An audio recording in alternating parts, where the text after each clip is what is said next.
Hey guys, tonight we journey back to a world that smelled of incense, sweat, and smoke. A world where faith was thick as fog, and reality could bend under the right mixture of herbs, fumes, and prayers. You've heard about medieval faith, medieval superstition, and medieval torture. But have you ever heard about medieval intoxication? Because beneath the solemn chants and shining cathedrals, there was another kind of worship happening, one that didn't involve wine or wafers, but honey that could make you hallucinate, herbs that whispered to the dead, and smoke so holy it blurred the line between heaven and hysteria. Before we go too deep, go ahead, dim the lights, maybe grab a drink, maybe turn on a fan for that low hum that makes stories feel ancient. And if you like the ride, hit the like button, drop your time and place in the comments, and subscribe. Because tonight, we're not just learning history, we're tasting it. Everyone loves to imagine the Middle Ages as dull and gray, mud, monks, and misery. But that picture's missing something crucial. The colors no one could see, except those brave or foolish enough to swallow them. The medieval world was alive with intoxication. Every kingdom had its brews, its powders, its divine fumes, not just for fun, but for faith.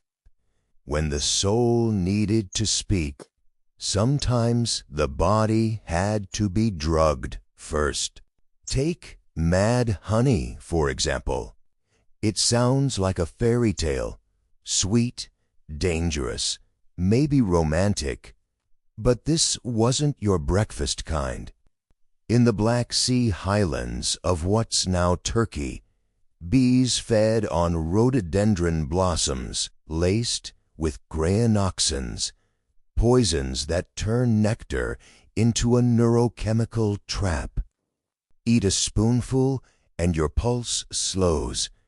Eat a bit more, and the world begins to shimmer. Your stomach lurches, the earth wobbles, and then comes the wave, the warmth spreading through your limbs, the dizziness that feels like lithodation. Soldiers of Mithridates used it to poison Roman troops. Shepherds used it for visions. By the Middle Ages, it was legend. Liquid alchemy, nature's trickster. Mad honey wasn't alone. From the Alps to the Levant, people were experimenting with intoxication long before drugs became a dirty word. The line between medicine and magic didn't exist. You had monasteries distilling spirits under the name of God, and village-wise women brewing potions under the suspicion of the devil. Both used the same plants, the same methods, the same fire. One was sanctified, the other burned at the stake. And yet nobody could deny that certain substances seemed to open doors that prayer alone couldn't reach. In candle-lit churches, priests burned frankincense and myrrh until the air shimmered like heat on water. That wasn't just symbolism, it was chemistry.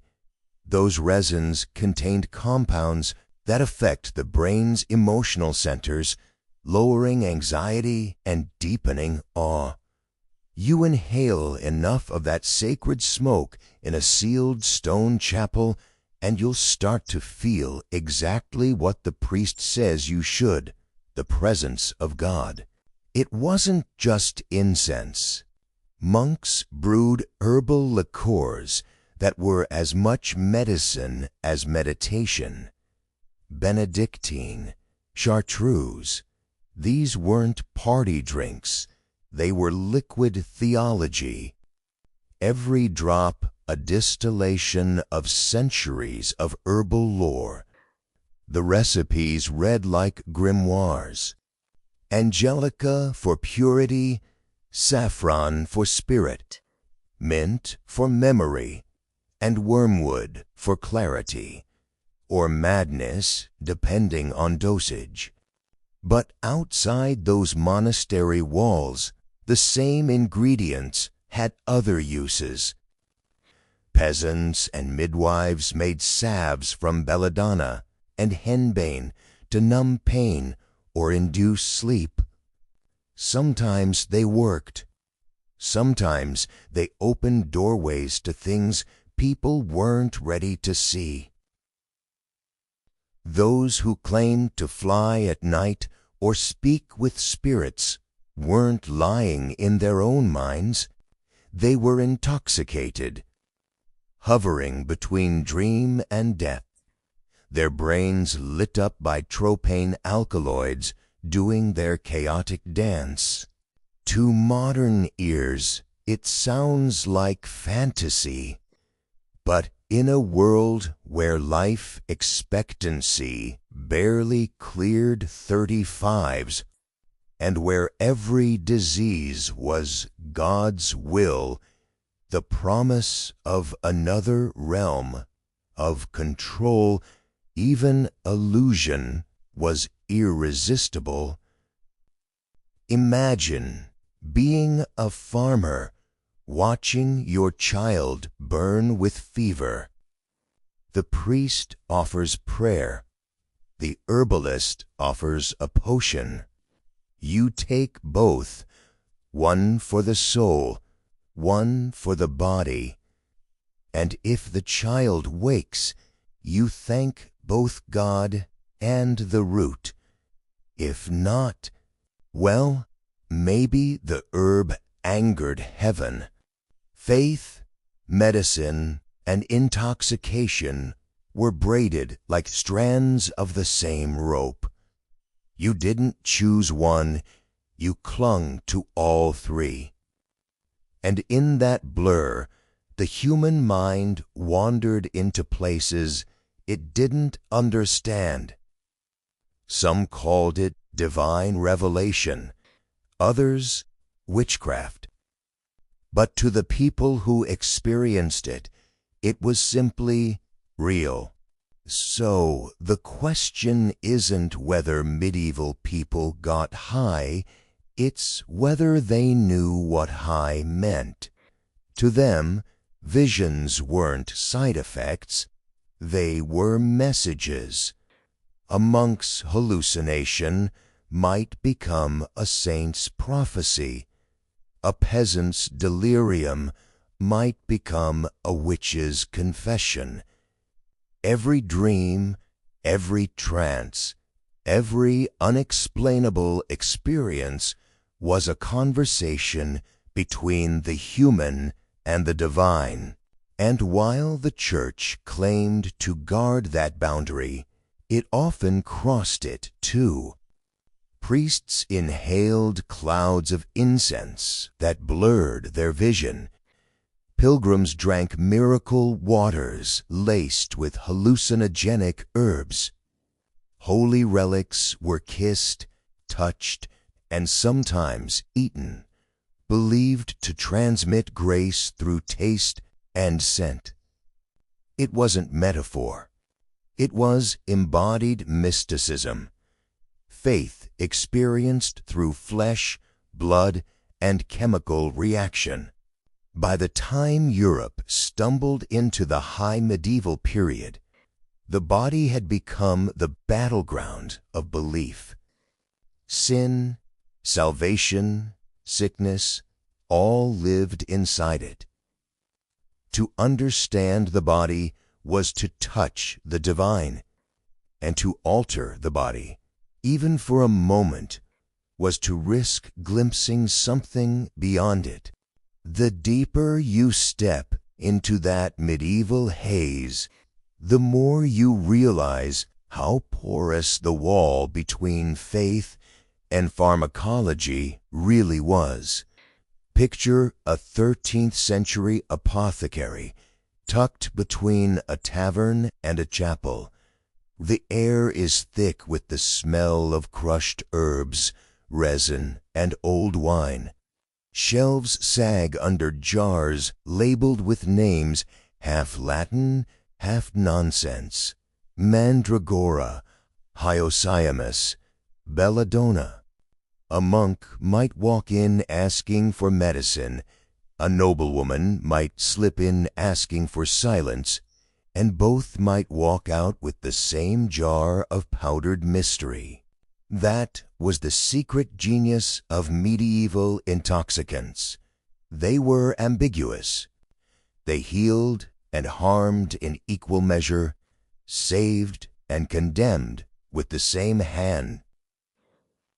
The mandrake root, for instance, was the ultimate shapeshifter. People swore it screamed when pulled from the ground, and that anyone who heard it died instantly, which, let's be honest, probably discouraged a lot of digging. But they dug anyway, tying the root to a dog and letting the poor creature pull it out instead. When they got it, they shaped it into tiny human figures, soaked it in wine, whispered spells over it, and used it for everything from anesthesia to fertility charms. The same object could live on a surgeon's table or a witch's altar, depending on who was asking. Henbane, too, was a plant with a wicked sense of humor. Too little, and it dulled pain. Too much, and it dulled everything, including your grip on reality. Its alkaloids, hyoscyamin, scopolamine, atropine, read like a pharmacist's warning label from hell. Blurred vision, dry mouth, delirium, the inability to tell dream from waking. But here's the kicker. In small doses, under ritual supervision, it created visions so vivid that medieval people swore they'd flown across the sky. Imagine a peasant woman in a dim cottage, grinding henbane into lard, mixing it with belladonna, maybe a pinch of datura if she's feeling bold. She spreads the salve on her skin, and warmth blooms beneath her sledge. Her heartbeat slows, the shadows stretch and twist. Suddenly the thatched ceiling dissolves, and she's no longer there. She's flying above fields, above forests, above her own fear. To her, it's not fantasy, it's freedom, rare and intoxicating. The church would later call this the witch's flight, accusing her of dancing with demons. But to her, it might have felt like mercy. What fascinates modern scholars isn't just that these substances caused hallucinations, it's that medieval people found meaning in them. They didn't separate chemical from spiritual. If a monk had a vision after fasting and inhaling incense, it was divine. If a woman had one after an ointment and a prayer, it was demonic. The substance wasn't the problem. The person was, and that bias shaped history. When men saw visions, they became saints. When women did, they became suspects. Think of Hildegard of Bingen, brilliant, mystical, unquestionably high on something that wasn't just holiness. Her visions glowed with cosmic fire, her music pulsed with divine rhythm, and yet she was canonized, not condemned. But hundreds of other women saw light, felt flight, and ended up on trial. The ingredients were the same, the interpretation wasn't. Meanwhile, in monasteries, distillation became a sacred art. The alchemists called their stills athanors, wombs,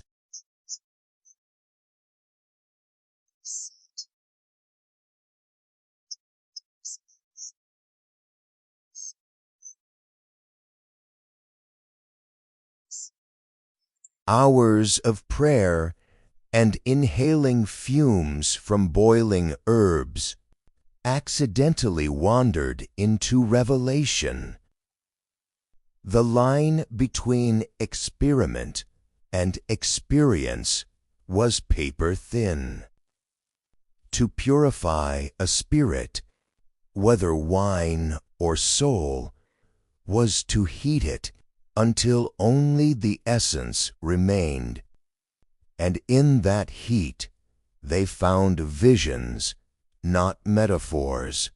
You can almost imagine one of them, late at night, sitting in his stone cell, surrounded by flasks and crucibles.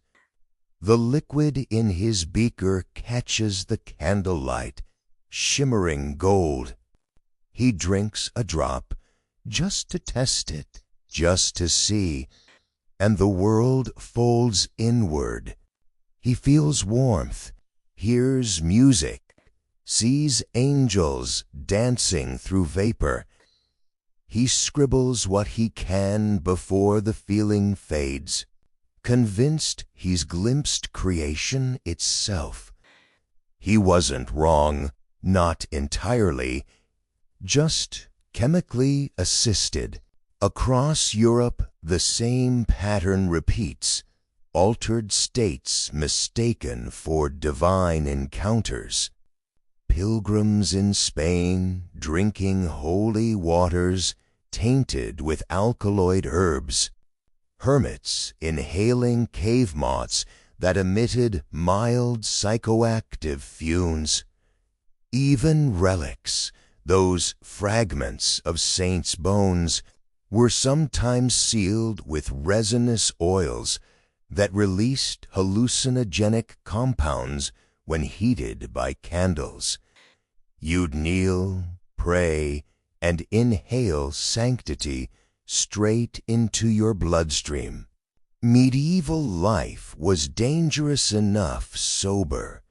You worked until your hands bled, slept beside animals, feared the next plague or raid. It's no wonder people sought escape, not through rebellion, but revelation. To lose yourself in a vision wasn't weakness. It was the only freedom left.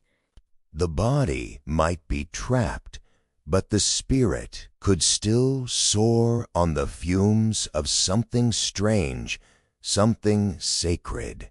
And while church authorities preached temperance, they couldn't resist the same seductions. The Eucharist itself, bread and wine transubstantiated into divine flesh, was an act of holy ingestion.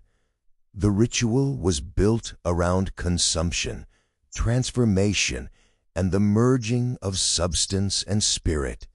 Every Mass was a microdose of transcendence, sanctioned and repeated.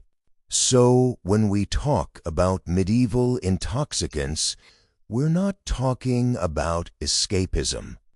We're talking about theology expressed through chemistry. The search for God in the garden, the field, the hive, and the terrifying realization that sometimes when you look for heaven, the thing staring back through the smoke looks a lot like you. By the time the 14th century rolled around, Europe had become a continent of contradictions, pious to the point of paranoia, but curious enough to poke at the edges of forbidden knowledge. Monks copied Aristotle by candlelight, while peasants whispered charms into their ale. Everyone talked about sin, but everyone experimented with salvation in their own way. The hunger for divine connection was so deep that even intoxication, sweet, bitter, or deadly, felt like a form of prayer. Let's start with the body again, because everything in the medieval world began and ended there. To the medieval mind, the body was a battleground of humors: blood, phlegm, yellow bile, black bile, and balance was everything. A healer's job wasn't to cure, it was to rebalance. And sometimes the most efficient way to do that was to shake the soul loose for a while. Purging, bleeding, sweating, vomiting, all methods to set the system straight. But there were other, stranger ways too. Honey, for example, wasn't just a sweetener, it was medicine, alchemy, and occasionally poison. In regions like the Pontic Mountains, people knew about mad honey. They knew it was dangerous, but they also knew it did something extraordinary.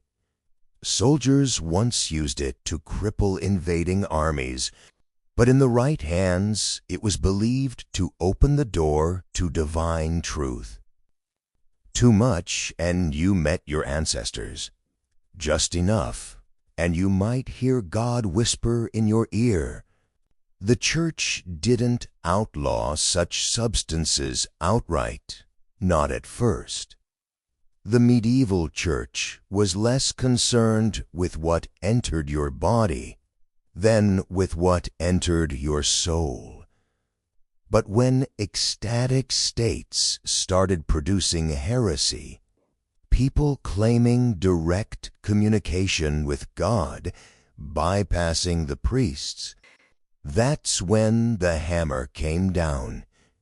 You could pray all you wanted, but you weren't supposed to feel God, at least not without supervision.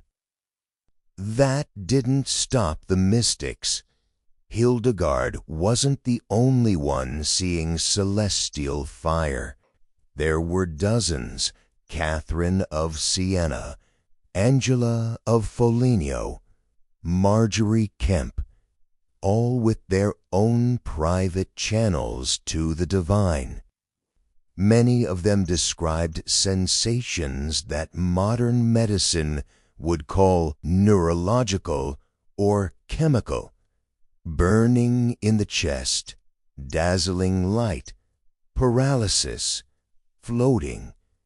Were they poisoned, epileptic, or divinely touched? No one could tell, and no one dared ask too loudly. Meanwhile, among common folk, herbs like henbane, datura, and mandrake were everywhere. The village healer wasn't just a doctor. She was a chemist, a counselor, and a risk-taker. She might tell you to chew willow bark for fever, then slip you a draught of nightshade for a difficult childbirth. It wasn't madness, it was math. You played with the margins because the margins were all you had. Pain relief was a gamble, survival an experiment. The irony is that many of these women knew more about the body than university-trained physicians. They understood doses, reactions, and combinations through generations of oral tradition. They didn't need Aristotle to tell them which root numbed and which killed. But their knowledge came wrapped in superstition, because what else could explain power that worked without prayer? The Church's patience eventually wore thin. A healing salve could become a witch's ointment in the blink of an eye. The stories about witches flying on broomsticks, those weren't just inventions of terrified inquisitors. The ointments, made with belladonna, henbane, and animal fat, could be absorbed through the skin and mucous membranes. Users described sensations of floating, of rising into the air, of leaving their bodies. To outsiders, that sounded like devilry. To users, it was liberation, a way to escape a world of endless toil and holy fear. Even physicians danced on the edge of intoxication. The early surgeons used mandrake wine as anesthesia, a cruel but necessary mercy. It didn't always knock the patient out completely. Sometimes it just paralyzed them, leaving them conscious but unable to scream. Others used mixtures of opium and henbane, or even sponges soaked in these extracts held beneath the nose. You breathed in, drifted away, and if you were lucky, woke up. The result was as much ritual as medicine, part chemistry, part prayer that the hand of God would guide the blade. And while all this was happening, monks kept distilling. The word spirit wasn't a coincidence. Alcohol was believed to capture the essence, the pneuma, of plants. A pure distillate was like a soul in liquid form. In monasteries, they refined it endlessly, chasing perfection. They called their strongest brews aqua vitae, the water of life. It burned going down, purified the blood, and in the right moment felt like revelation in a cup. For peasants, the water of life was more practical. It dulled pain, chased the cold, softened the hunger. For monks, it was a symbol. To drink was to commune. To distill was to approach divine order, chaos made pure through fire. But every distillation came with fumes, and every fume came with a risk.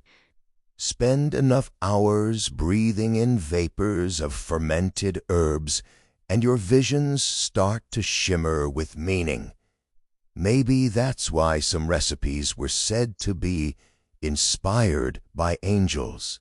Behind the scenes, Europe's fascination with altered consciousness was spreading quietly through trade. The Crusades had brought back more than relics. They brought opium, cannabis, and exotic spices. Hashish found its way into apothecaries under new names, folded into incense, oils, and unguents. A pinch could calm a trembling hand. A little more could make you see heaven's gate. But there was fear, too. The fear that somewhere in those intoxicants lay temptation, the whisper of sin. Anything that bypassed reason, that touched emotion too directly, became suspect. Ecstasy, literal, physical ecstasy, was dangerous. You could lose yourself to it. And losing yourself in a world built on hierarchy and obedience was the one thing you weren't supposed to do. The tension grew year by year. Intoxication promised connection, authority demanded control, and caught in the middle were people, desperate, devout, curious, searching for a glimpse of the divine, even if it came with dizziness, poison, or fire. The deeper you go into that world, the clearer it becomes that medieval Europe wasn't afraid of intoxication, it was afraid of who controlled it. In the hands of a priest, smoke and scent were sacred. In the hands of a peasant, they were suspicious. The same incense that sanctified the Mass could damn a woman if she burned it outside the church. The same honey that healed a monk's stomach could curse a village if gathered under the wrong moon. The difference was never in the substance, but in the story wrapped around it. Take frankincense, imported from the Arabian Peninsula, expensive as silver, blessed by popes and emperors. When burned, its resinous smoke filled cathedrals with light so thick you could almost swim through it. The air shimmered, the mind softened, and the crowd, hungry, poor, half-starved, felt a weight lift. That's no small thing when you live in an age of plague and hunger. You kneel, you breathe, and for one fragile moment, the world feels lighter. Was it holiness or chemistry? Probably both. But try burning the same resin in your cottage, and someone would report you to the priest. The sensory world of medieval worship was a master class in controlled intoxication. The flicker of candles, the repetition of chant, the smell of incense, all designed to lull the mind into submission. Every Mass was a psychological symphony. Its climax, the Eucharist. Wine transformed into blood, bread into flesh. To the believer, it wasn't symbolism, it was transubstantiation, the miracle made material. You swallowed divinity, and your tongue tingled with salvation. Now imagine you're illiterate. Half your friends have died of plague, and the priest is telling you that this moment, this sip, this breath, is your only bridge to eternity. The smoke curls, the choir hums, the wine warms your chest. You feel it, the shiver down your spine, the pulse behind your eyes. It's not theology, it's visceral, it's real. For many, that was the closest they ever got to transcendence. And yet, not everyone found their ecstasy in church. The countryside teemed with folk rituals older than the cross itself. Bonfires, harvest feasts, moonlit dances. These weren't pagan rebellions, no matter what the bishops claimed. They were survival. When winter loomed and famine whispered, you lit a fire, sang, and shared what little brew you had. Mead, ale, herbal wine, each village had its recipe, a mix of necessity and tradition, fermented in wooden tubs, bubbling with bacteria, yeast, and often something extra. Wild herbs, mushrooms, honey gathered from strange slopes. Every sip a prayer, every drunken laugh a charm against the dark. These drinks didn't just dull pain, they told stories. You didn't get drunk, you grew merry. the line between intoxication and inspiration blurred. A shepherd might claim he saw fairies in the woods. A fisherman might swear he'd spoken to a saint. Were they lying? Not necessarily. Between poor nutrition, contaminated water, and home-brewed potions, hallucination was as common as hunger. Meanwhile, apothecaries were experimenting with distillation, not for pleasure, but for purity. They called their creations elixirs, tonics, essences, each meant to capture the hidden spirit of matter. Alcohol became the vessel for the soul of the plant. Wormwood, sage, juniper, lavender, all soaked, strained, and transformed. A drop could steady your nerves. A cup could set your heart racing. It wasn't long before these brews started appearing in both monasteries and markets, cloaked in religious language but humming with chemical power. In places like Italy and southern France, early physicians began to theorize about spirits within matter.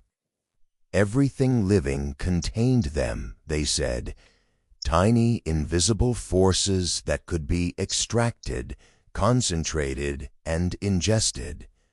The notion wasn't entirely wrong. It was proto-chemistry wrapped in mysticism. They didn't have microscopes, but they had intuition. They saw fermentation not as decay, but as transformation. In a world obsessed with resurrection, that metaphor was irresistible. But all this experimentation came at a cost. For every successful tincture, there was a disaster. Someone drank too much of an untested brew, collapsed, and never woke up. Someone else smeared the wrong salve and lost their sight. The medieval obsession with balance cut both ways. Everything was curative in one measure and lethal in another. The phrase, "dose makes the poison," didn't exist yet, but they were living it. And amid all this, the Church's control began to slip.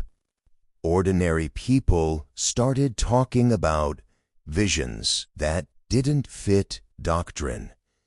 Mystics saw lights that didn't look like angels. Pilgrims came home from shrines, babbling in tongues, claiming to have seen Christ in colors no painter could mix. Some of these were epileptic fits or fever dreams. Others, probably the result of a little too much spiced wine, laced with exotic powders from the East. But the Church couldn't afford ambiguity. Every unauthorized vision was a potential heresy. The response was predictable. Official miracles were codified, investigated, stamped with approval. The rest were condemned. Visionaries who couldn't keep their revelations within the script were silenced, or worse. But the hunger for altered states didn't vanish. It just went underground, into the forests, the kitchens, the secret gatherings at night, into whispered recipes and half-remembered rites. It's easy to laugh at medieval superstition now, to see it as ignorance wrapped in incense. But look closer, and it's something deeper. These were people trying to understand the human mind without modern tools. They didn't have dopamine or serotonin, but they had awe. They didn't talk about neurotransmitters. They talked about angels. And in their own way, they weren't wrong. They discovered, through taste, scent, and smoke, that the divine might not be somewhere else. It might be chemical. It might be inside them. Somewhere between prayer and potion, Europe found itself drunk on revelation. The 14th and 15th centuries were an age of fever dreams, visions of saints floating in mid-air, demons whispering through smoke, and angels appearing in cellars that smelled suspiciously like fermenting grain. The great paradox of the time was that the more the church tried to control spiritual experience, the more people chased it in secret. What they called sin often looked suspiciously like salvation. You could find it everywhere if you knew where to look. In a monastery, the brothers hummed chants while the distillery hissed in the corner, turning barley mash into holy fire. In the marketplace, apothecaries hawked tonics with names like Elixir of St. John or the Breath of the Archangel, promising vigor, quirky, and visions, depending on how many coins you had. In taverns, peasants downed mug after mug of thick ale, brewed with herbs to calm the stomach, but strong enough to rearrange your sense of balance and your sense of reality. It was an unspoken truth that nearly everyone was intoxicated in some way. Water was often unsafe, milk was for children, and wine was too expensive for daily use. So people drank what they could make: ale, mead, cider, and each local brew came with its own quirks. Some towns added wormwood, others fennel, others wild mushrooms from the forest floor. Sometimes people saw things after drinking. Sometimes they just didn't wake up.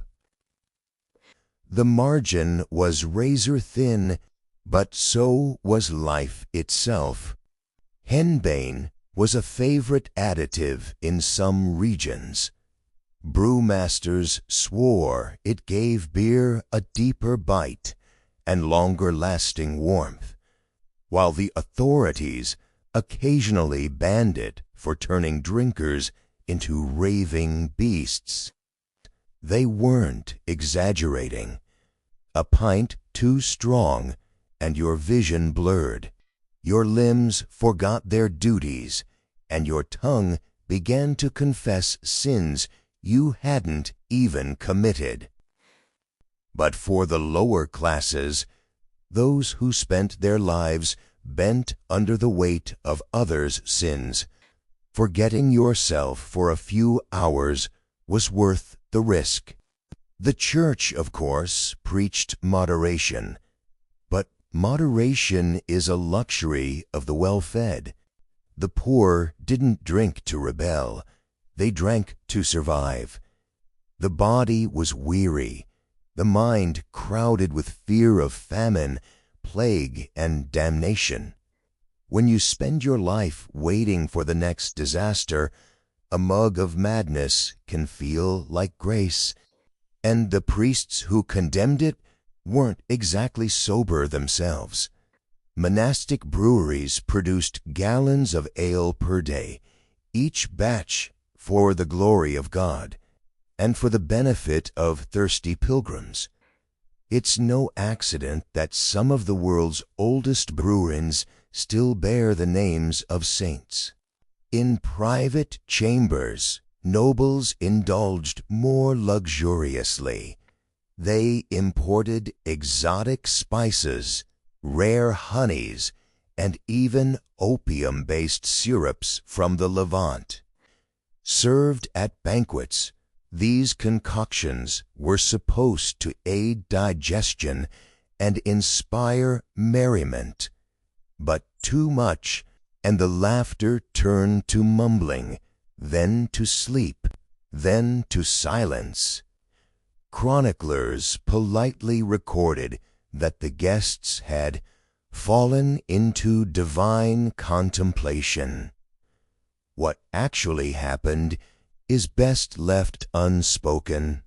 Medicine was inseparable from intoxication. The best healers knew that pain and consciousness were connected, and that sometimes the only way to heal was to numb one to save the other. A surgeon about to saw through a limb might whisper a prayer while pouring a mixture of poppy extract and wine down the patient's throat. The result wasn't painless, but it was survivable, and for a brief moment the patient floated beyond the screams into something that felt merciful. Even religious rituals were built around this logic of surrender. Pilgrimages often involved exhaustion, fasting, and dehydration, conditions that can easily trigger hallucination. Add to that the constant scent of incense, the echo of chanting, and perhaps a sip of local holy brew, and it's not hard to see why people saw visions at shrines. They weren't lying. They were chemically, physically, and spiritually primed to believe. And then came the plague. When the Black Death rolled through Europe, killing 1 in 3 people, reality itself seemed to break. The survivors wandered through empty villages and abandoned churches, surrounded by rot and silence. The air was thick with the smell of burning herbs and desperation. People drank, smoked, and prayed for protection. Some whipped themselves until they bled, convinced pain could purify them. Others turned to strange elixirs that promised immunity. Honey steeped with venom, vinegar mixed with arsenic, or wine infused with strange flowers that glowed faintly when burned. Fear made chemists of everyone. Housewives became alchemists. Monks became brewers. And doctors, well, doctors became desperate. They burned juniper and rosemary, believing the fumes killed plague spirits. They stuffed henbane into masks, thinking it filtered the air. The more they inhaled, the more their world blurred. Some claimed to see the plague itself, a dark figure moving through the smoke. Others swore they heard angels whispering instructions for new cures. What's haunting is how logical it all was in their context. They didn't have germ theory. They had demons, miasma, and divine wrath. And if a potion made you sweat and shake, that meant it was working, the body purging evil. You weren't dying, you were being saved. If your mind began to swim, maybe that was just your soul surfacing. But underneath the terror and the theology, something else was happening. People began to realize that certain plants and fumes didn't just cleanse, they transformed.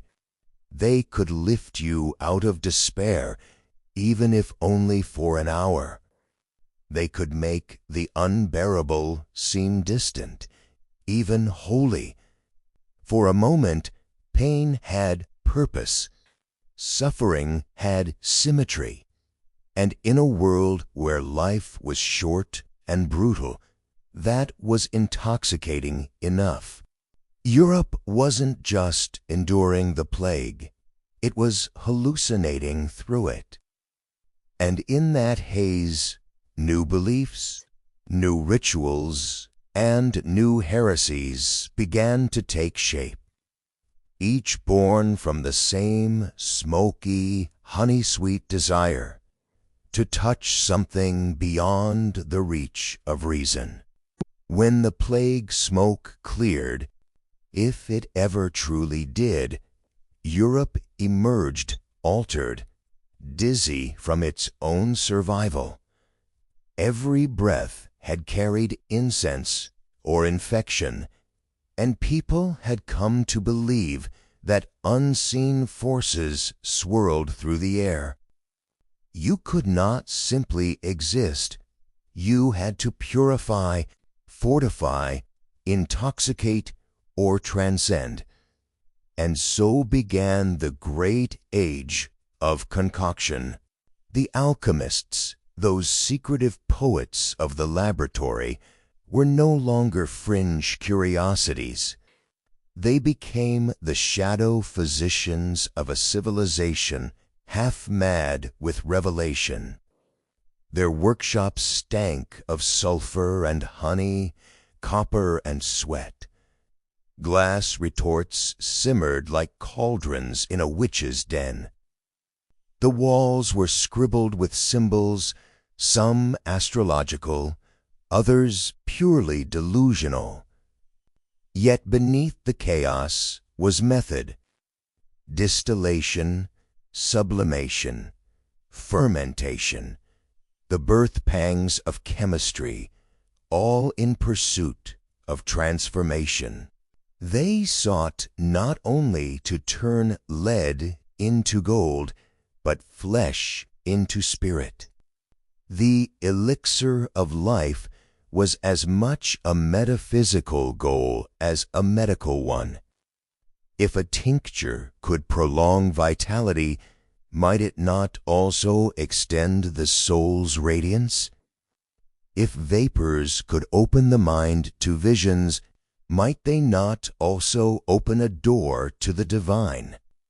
Each bottle was a sermon in liquid form, each inhalation a prayer disguised as experiment.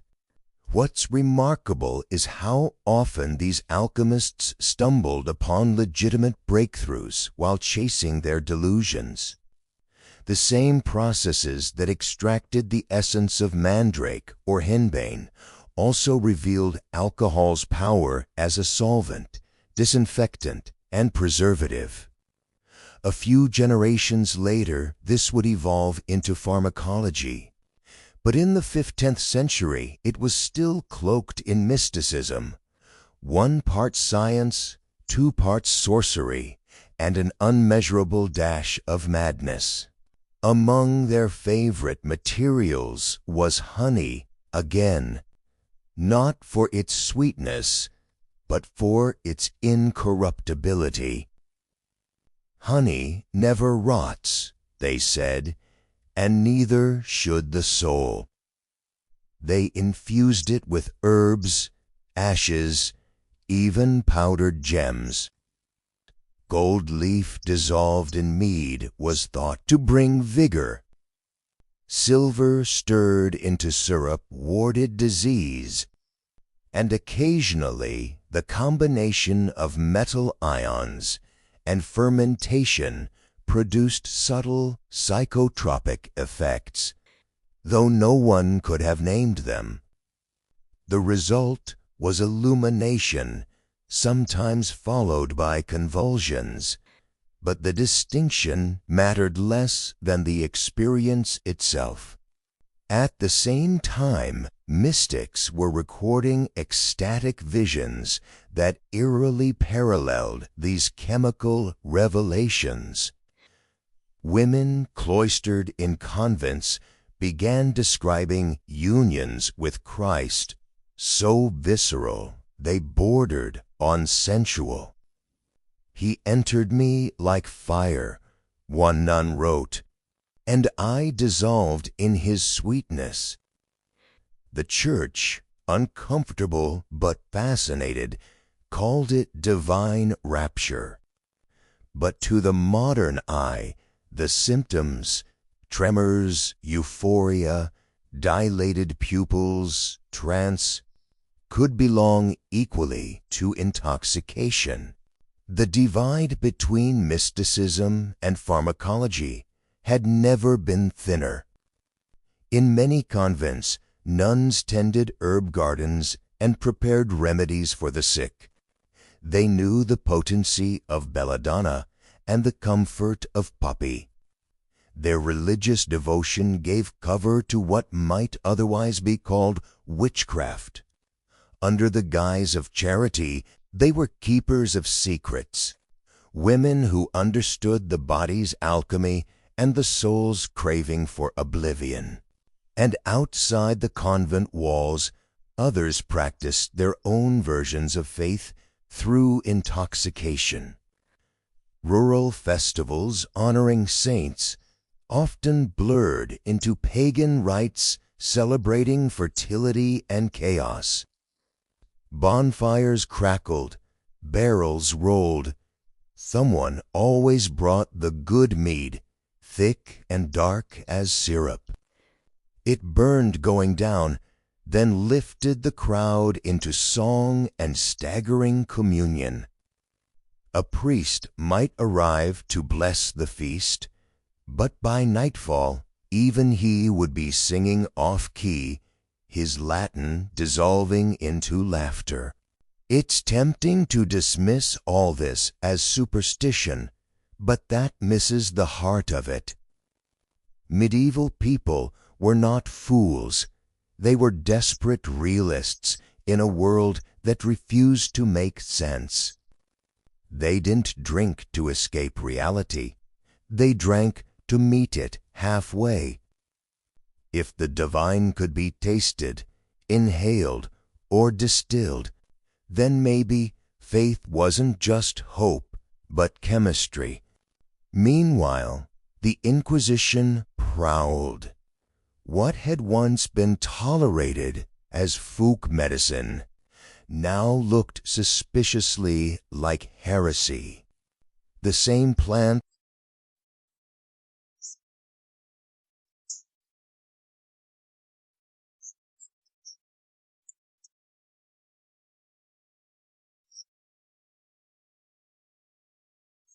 men communing with devils in dreams, entire villages dancing until collapse.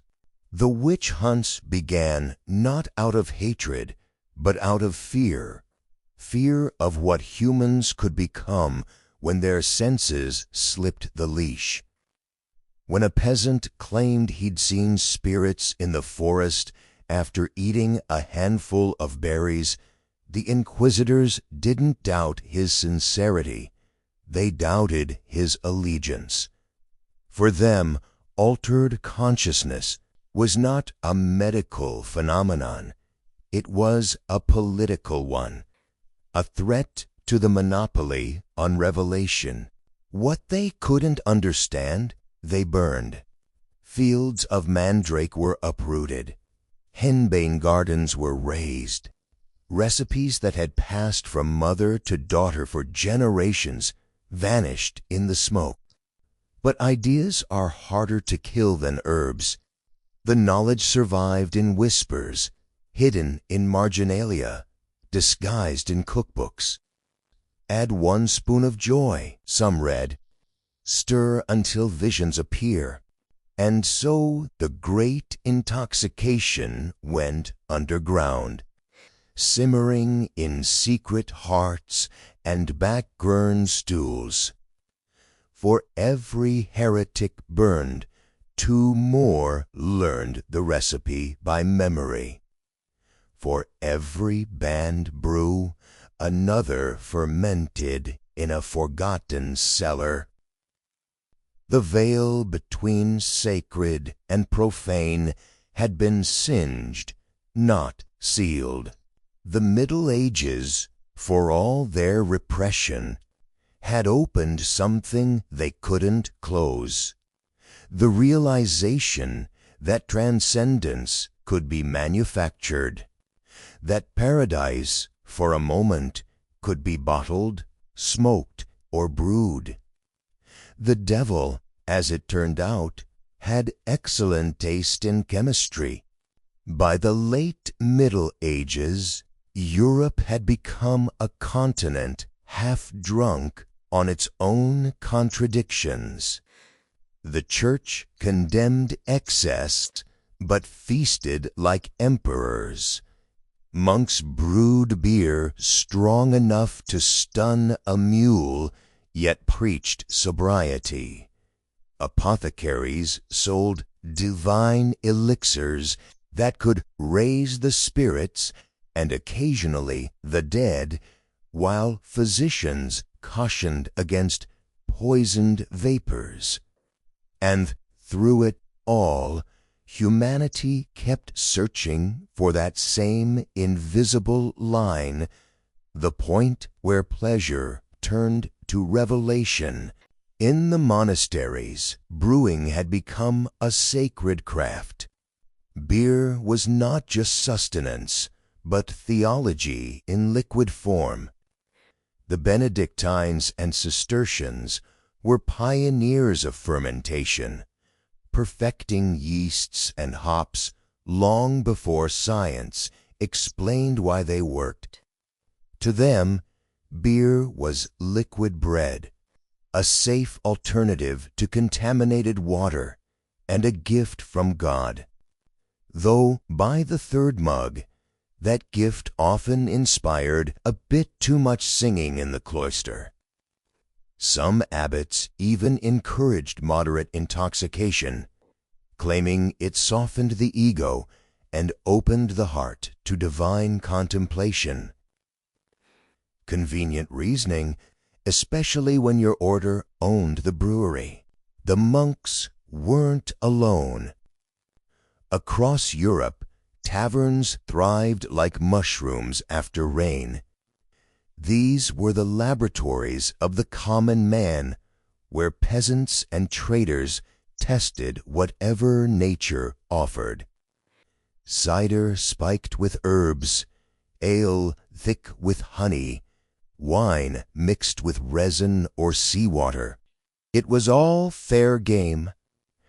And somewhere in the noise of laughter, coughing, and the clang of wooden mugs, you could hear the pulse of a civilization learning to self-medicate. Outside the towns, in the untamed green of forests and high valleys, the old ways persisted. The cunning women, the herbalists, midwives, and healers still gathered their plants by moonlight. To them, intoxication wasn't sin or miracle. It was medicine. A poultice of henbane soothed pain. A drop of datura in wine eased childbirth, or killed if mismeasured. They read the landscape like scripture, their theology written in roots and petals. And in a world where official salvation often came too late, people still trusted the local wise woman more than the distant priest. But the boundaries between healing and heresy had never been thinner. When someone saw visions after drinking her tonic, was that a cure or a curse? When a fever broke after a mandrake potion, who got the credit, the virgin or the witch? The church didn't appreciate ambiguity, and so, as inquisitors fanned across the land, every herb garden began to look suspicious, every smoky kitchen a coven. The irony was delicious. The same plants that priests burned as tools of the devil were often sitting in their own apothecaries.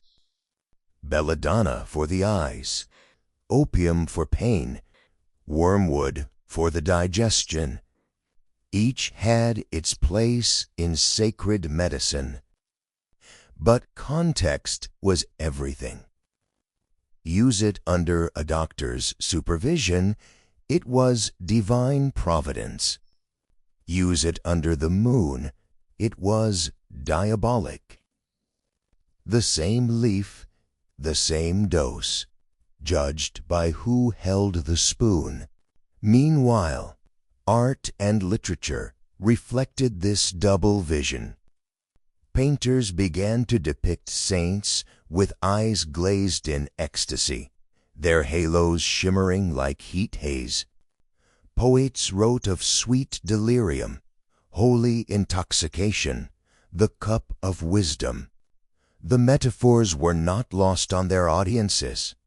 Everyone understood that spiritual rapture and physical intoxication shared a language, the trembling, the visions, the tears, the sudden sense that the veil between worlds had thinned to nothing. In marketplaces, you could buy relics, indulgences, or potions. Take your pick. Some sold fragments of saints' bones. Others sold vials labeled Aqua Celestis, or Heaven's Honey, brewed from mead infused with herbs like sage, valerian, and yarrow. It was said to calm the nerves and encourage divine dreams.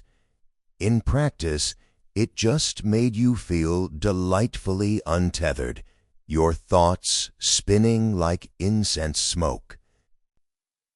For a medieval peasant, that might be the closest thing to transcendence money could buy.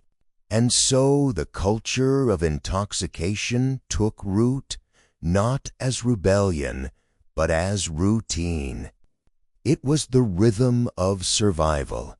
You drank to dull the hunger, to forget the taxes, to celebrate the harvest, to mourn the dead, to pray, to sin, to love.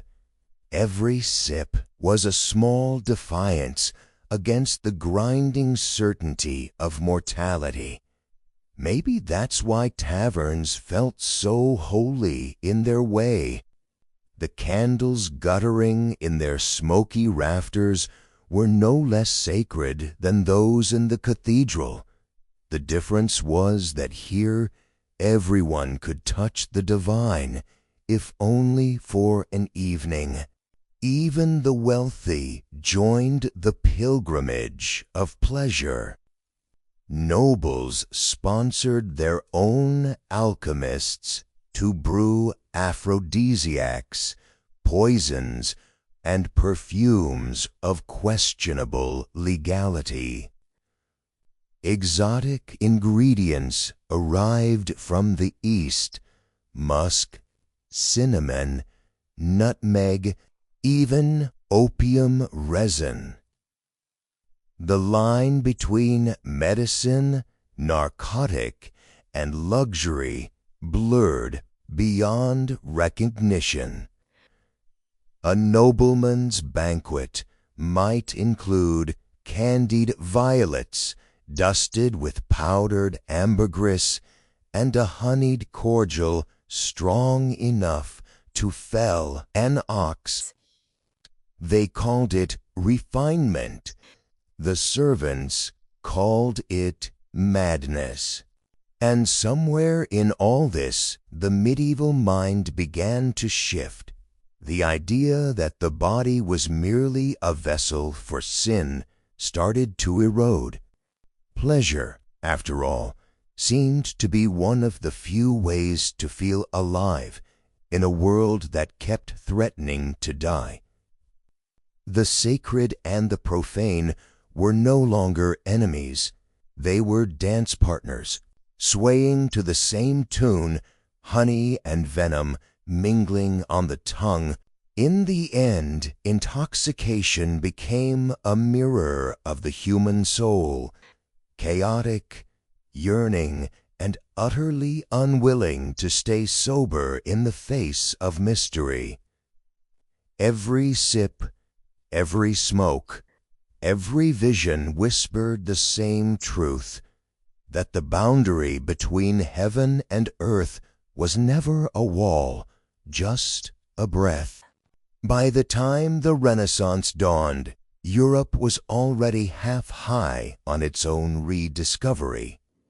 After centuries of incense, plague smoke, and monastic brewing, the world was ready to inhale something new. The old order was cracking, and through those fractures spilled not only light, but fumes. Strange, fragrant, intoxicating fumes.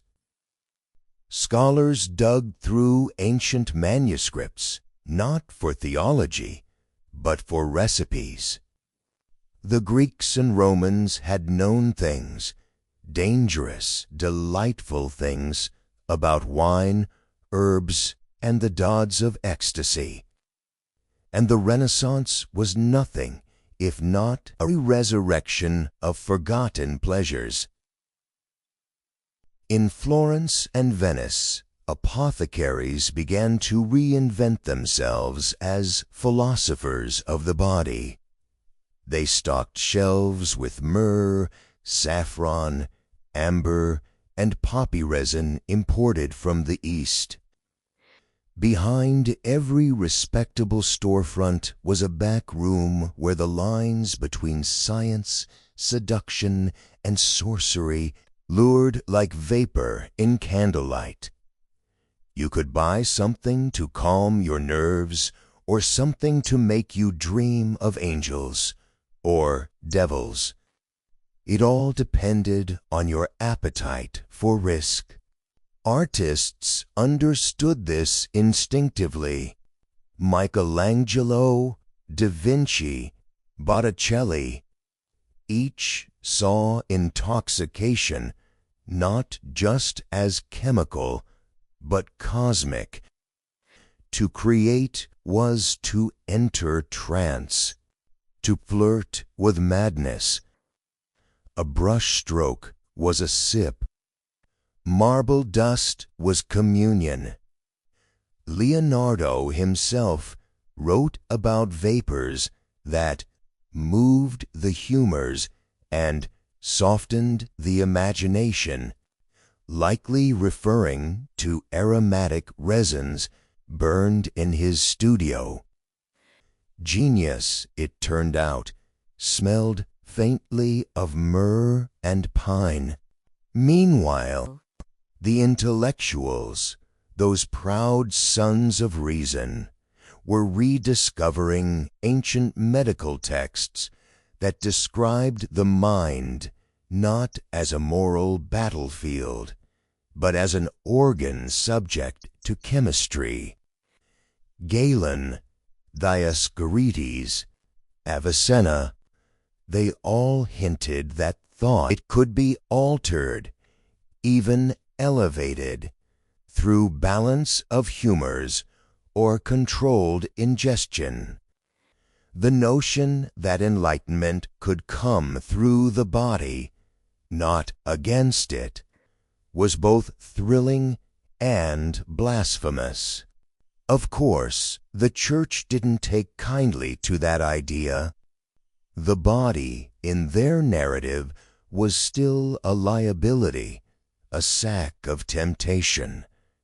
But the tide was turning, slowly, irresistibly. The Renaissance man wanted to know, not believe. He wanted to see with his own eyes what visions might lie beyond reason. And if that required a little chemical assistance, so be it. Consider the Florentine aqua vitae, the water of life. Distilled from wine, infused with herbs, and stored in crystal flasks, it was prescribed for everything from melancholy to divine inspiration. Monks made it, poets swore by it, painters sipped it while working through the night. It burned like fire, but so did revelation. In truth, this was the birth of modern spirits, brandy, schnapps, the ancestors of every bottle lining your modern bar. The Renaissance took medieval mead's raw sweetness and refined it into something volatile, elegant, and more than a little dangerous. Even the language of intoxication changed. Possession was no longer only demonic, it could be artistic. Madness became melancholy. Rapture became inspiration. The same trembling, glassy-eyed states once condemned as witchcraft were now celebrated as genius. The poet who raved was touched by the muse. The painter who stared for hours at a blank wall was plumbing the depths of eternity. And yes, sometimes he was also just high on datura wine. Outside the intellectual circles, the folk traditions refused to die. In the countryside, villagers still gathered from midsummer feasts, burning herbs and inhaling the smoke. The names had changed. What was once a ritual for Pan was now a celebration of St. John, but the intent remained. They danced barefoot through fields, drank honeyed wine, and threw herbs into the fire to see the color of the flame. A blue flame meant good harvest, red meant passion, green meant luck. It was magic, but it was also science, the chemistry of hope. The alchemists watched this with fascination and envy. They had always sought transcendence through transformation, but the peasants had achieved it without formulae or goals. Still, the laboratories of Europe hung louder than ever. Men with singed eyebrows and ink-stained hands whispered of quintessence, the fifth element, the spiritual essence hidden in all matter. They believed that through distillation, through fire, through the slow evaporation of the corrupt, they could capture purity itself. And if that essence could be drunk or inhaled, why not enlightenment in a bottle? Some went mad chasing it. Paracelsus, the most brilliant and volatile of them all, declared that medicine must heal both soul and flesh, and that poison and cure are one, distinguished only by dose. It was the most dangerous idea of the age, and the most accurate. He experimented with mercury, arsenic, opium, and God knows what else, often using himself as the subject. He believed knowledge demanded intoxication. You couldn't heal the world without tasting its venom first. That idea spread like wildfire. Suddenly, every noble wanted a private alchemist, every merchant wanted an elixir, Every scholar wanted a draught to sharpen his thought. In vino veritas, they said, in wine truth, but what about in vapor, in smoke, in honeyed syrups infused with henbane? The Renaissance didn't just rediscover the classics, it rediscovered curiosity itself, and curiosity is always a little drunk. Europe was learning to worship the senses again. The incense, the honey, the herbs, all the intoxicants once relegated to paganism were reborn in marble halls and candlelit salons. Pleasure was not a sin, it was an art.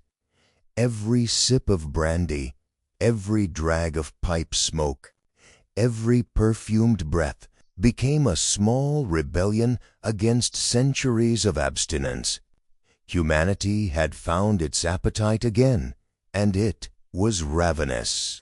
Somewhere between the monastery's silence and the tavern's roar, between the apothecary's jars and the artist's brush, something profound was happening. Intoxication was no longer about escape. It was exploration, a mapless journey through the self. And as the Renaissance bloomed in color and sound and scent, Europe discovered a secret older than the church itself, that the road to heaven might just pass through the senses. The age of discovery wasn't just about new lands and oceans. It was about taste, scent, sensation, about what the world could offer to the tongue, the skin, the lungs. When Europeans crossed the seas, they weren't only looking for gold or souls. They were looking for spice, for the chemical thrill of something utterly new, and they found it, wrapped in cinnamon bark, floating in rum, pressed into leaves, and rolled into pipes. The Renaissance intoxicated the mind. The age of exploration intoxicated the body. Ships creaked into port with holds full of temptation. Tobacco from the New World, nutmeg from the East Indies, cacao, sugar, coffee, opium, all of them seductive, transformative, and every one of them slipped seamlessly into the old European habit of sanctifying whatever got you through the night. When the first tobacco leaves arrived, physicians hailed them as miracles. Good for digestion, they claimed, clears the head. Within a few decades, smoking was both a prayer and a pastime. Monks puffed contemplatively in cloisters, nobles exhaled clouds of holiness in marble halls. The pipe became a symbol of reason itself, smoke rising from the mouth like visible thought. No one mentioned that the holy vapor was slowly enslaving their lungs. Coffee, meanwhile, was declared the devil's drink in some corners of Europe, and the thinker's salvation in others. It sharpened the senses rather than dulling them. It was wakefulness distilled, a stimulant for a species that had been sleeping too long. In coffee houses from London to Vienna, men gathered to debate, dream, and gossip. Revolution was born in the bitter steam curling above porcelain cups. The same civilization that once sought God through oblivion now sought truth through caffeine. Different drug, same desperation for meaning. And then there was sugar, the most deceptive of all. It arrived as a luxury for the elite, crystalline proof that paradise could be refined. But sweetness is a trap. Soon it appeared in everything: candied fruits, spiced wines, pastries lacquered in honey glaze. Entire empires rose and bled for it, as men in powdered wigs discussed the moral soul over cups of tea sweetened by human misery. The drug that fueled their civility came from fields of brutality. Still, intoxication had changed shape. It was no longer only about escaping reality. It was about mastering it, enhancing it. The alchemist's dream had gone commercial. Apothecaries became pharmacists, brewers became merchants, and the pursuit of transcendence became an industry. Bottles were labeled, prices fixed, dosages recommended. Science had tamed ecstasy, or so it thought. Opium followed close behind, a sleepy shadow beneath all the vigor. Imported from the East, it promised calm in an age of restless ambition. Physicians prescribed it for coughs, melancholia, even heartbreak. It dulled pain, softened grief, erased the rough edges of life.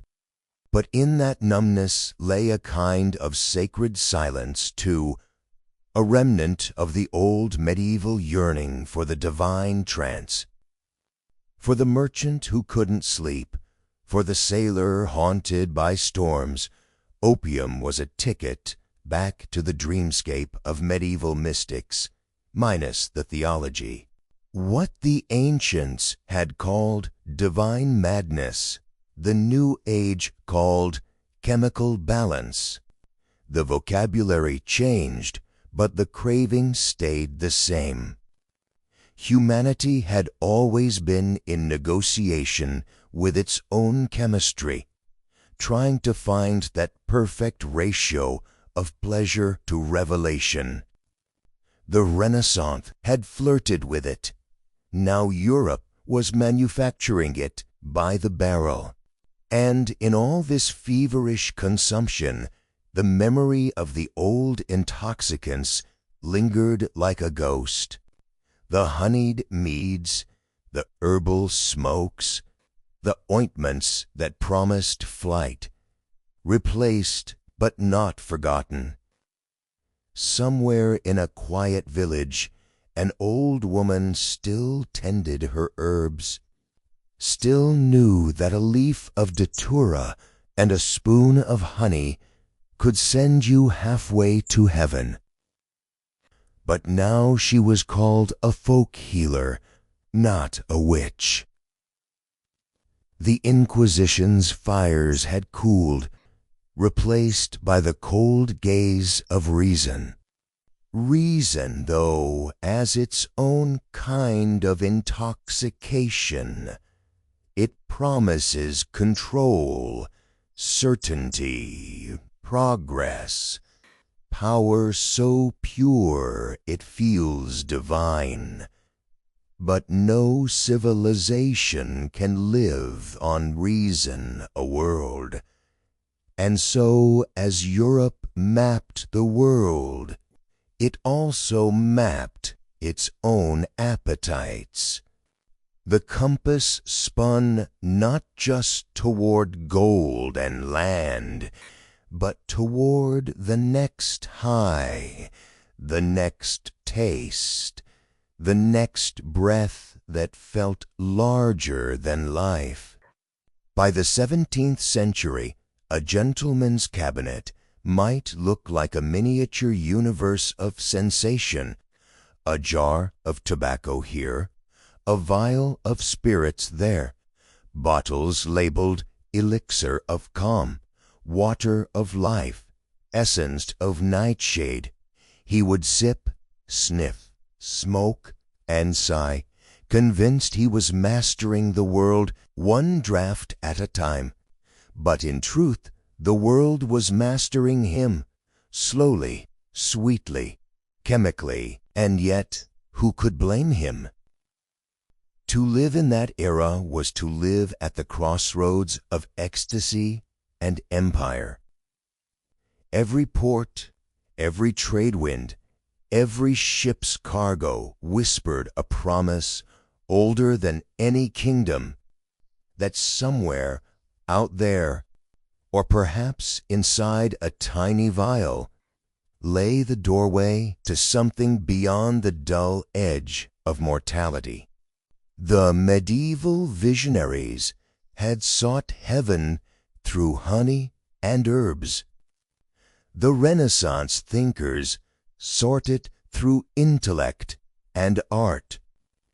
The explorers, however, found their paradise packaged in crates and barrels, ready to be bought, sold, and consumed.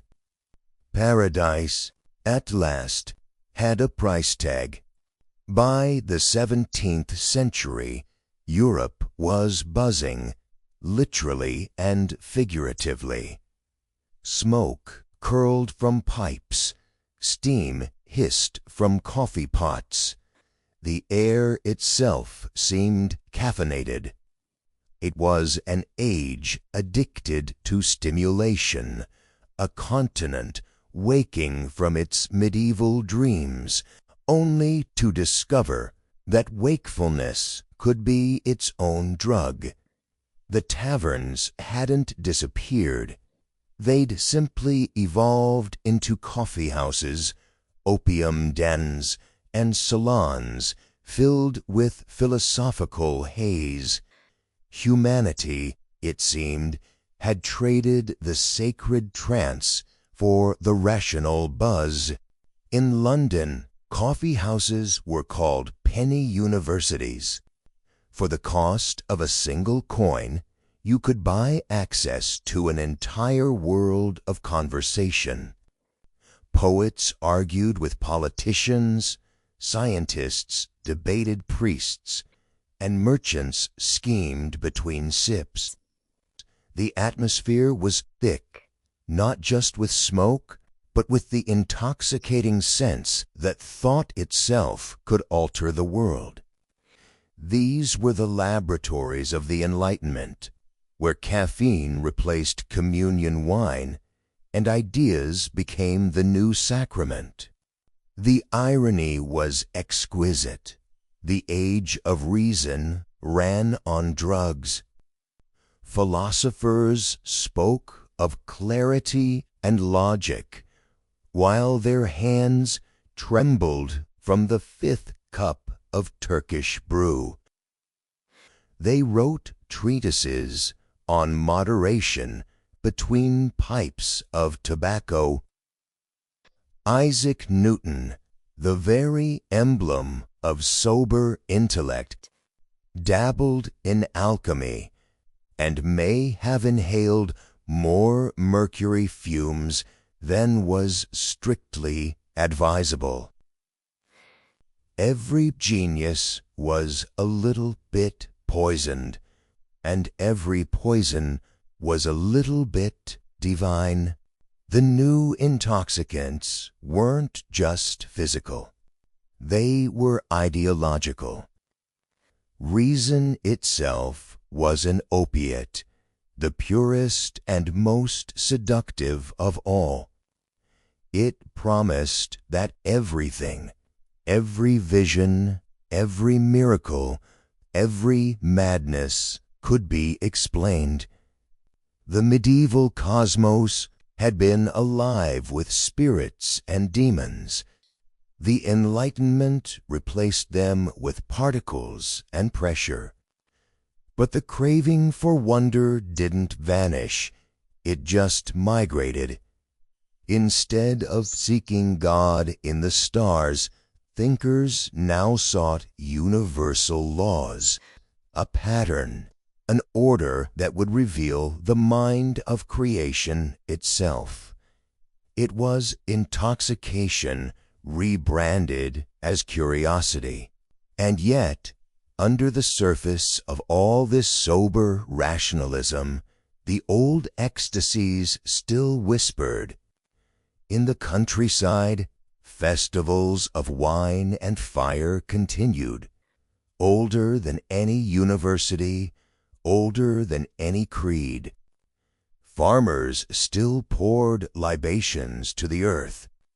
Women still gathered herbs that the church no longer burned them for. The body remembered what the mind tried to forget, that transcendence was not just a theory, but a pulse. Meanwhile, the colonies supplied Europe's endless hunger: rum from the Caribbean, tobacco from Virginia, tea from China, coffee from Arabia, sugar from everywhere. The triangle trade was a carousel of indulgence spun by human suffering. But in the drawing rooms of London and Paris, no one thought about the plantations. They thought about conversation, art, and the perfect balance of stimulation.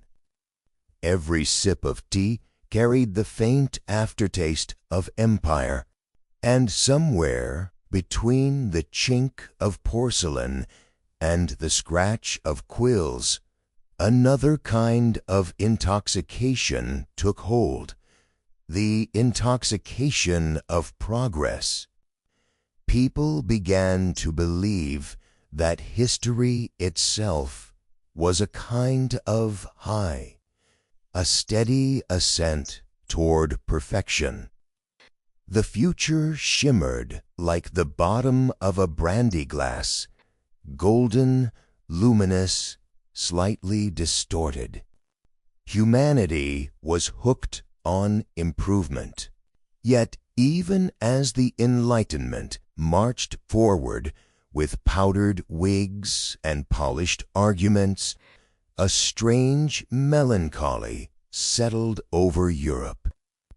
The world had been mapped, measured, explained, and somehow it felt smaller.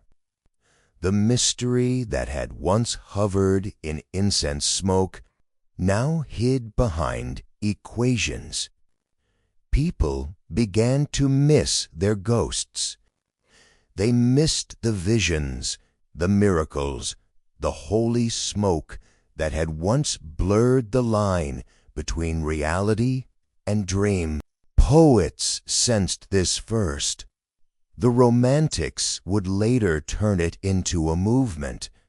But even in the 17th century, you could feel the ache, the hunger for awe that reason could not feed. You could see it in paintings that still glowed with divine light, in music that built cathedrals of sound.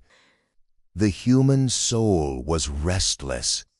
It had conquered superstition, but not the need to feel something greater than itself. And so the cycle began again, subtle at first. A philosopher might dose himself with laudanum for clarity of thought. A noble woman might sip wine steeped with exotic herbs for her nerves. A scholar might inhale the smoke of burning poppy to ease melancholy. Each pretended it was medicinal, rational, civilized. Each was, in truth, a small act of rebellion against the tyranny of sobriety. For beneath the powdered elegance of the Enlightenment, the old truth remained. humanity cannot bear too much reality. Whether in a cathedral or a coffee house, we crave the blur, the gentle hum that softens the edges of existence. And so Europe continued to sip, smoke, swallow, and dream, not realizing that its age of reason was also an age of intoxication more profound than any that had come before. The world had traded its honeyed hallucinations for roasted beans and fermented molasses, but the goal was the fame, to feel alive, to feel more than alive, to chase, one cup or pipe at a time, that same shimmering threshold the medieval mystics had sought in their visions, the moment where body and spirit dissolve, and the ordinary world, just for an instant, burns with holy light. The deeper you go into that world, the clearer it becomes that medieval Europe wasn't afraid of intoxication. It was afraid of who controlled it. In the hands of a priest, smoke and scent were sacred. In the hands of a peasant, they were suspicious. The same incense that sanctified the Mass could damn a woman if she burned it outside the church.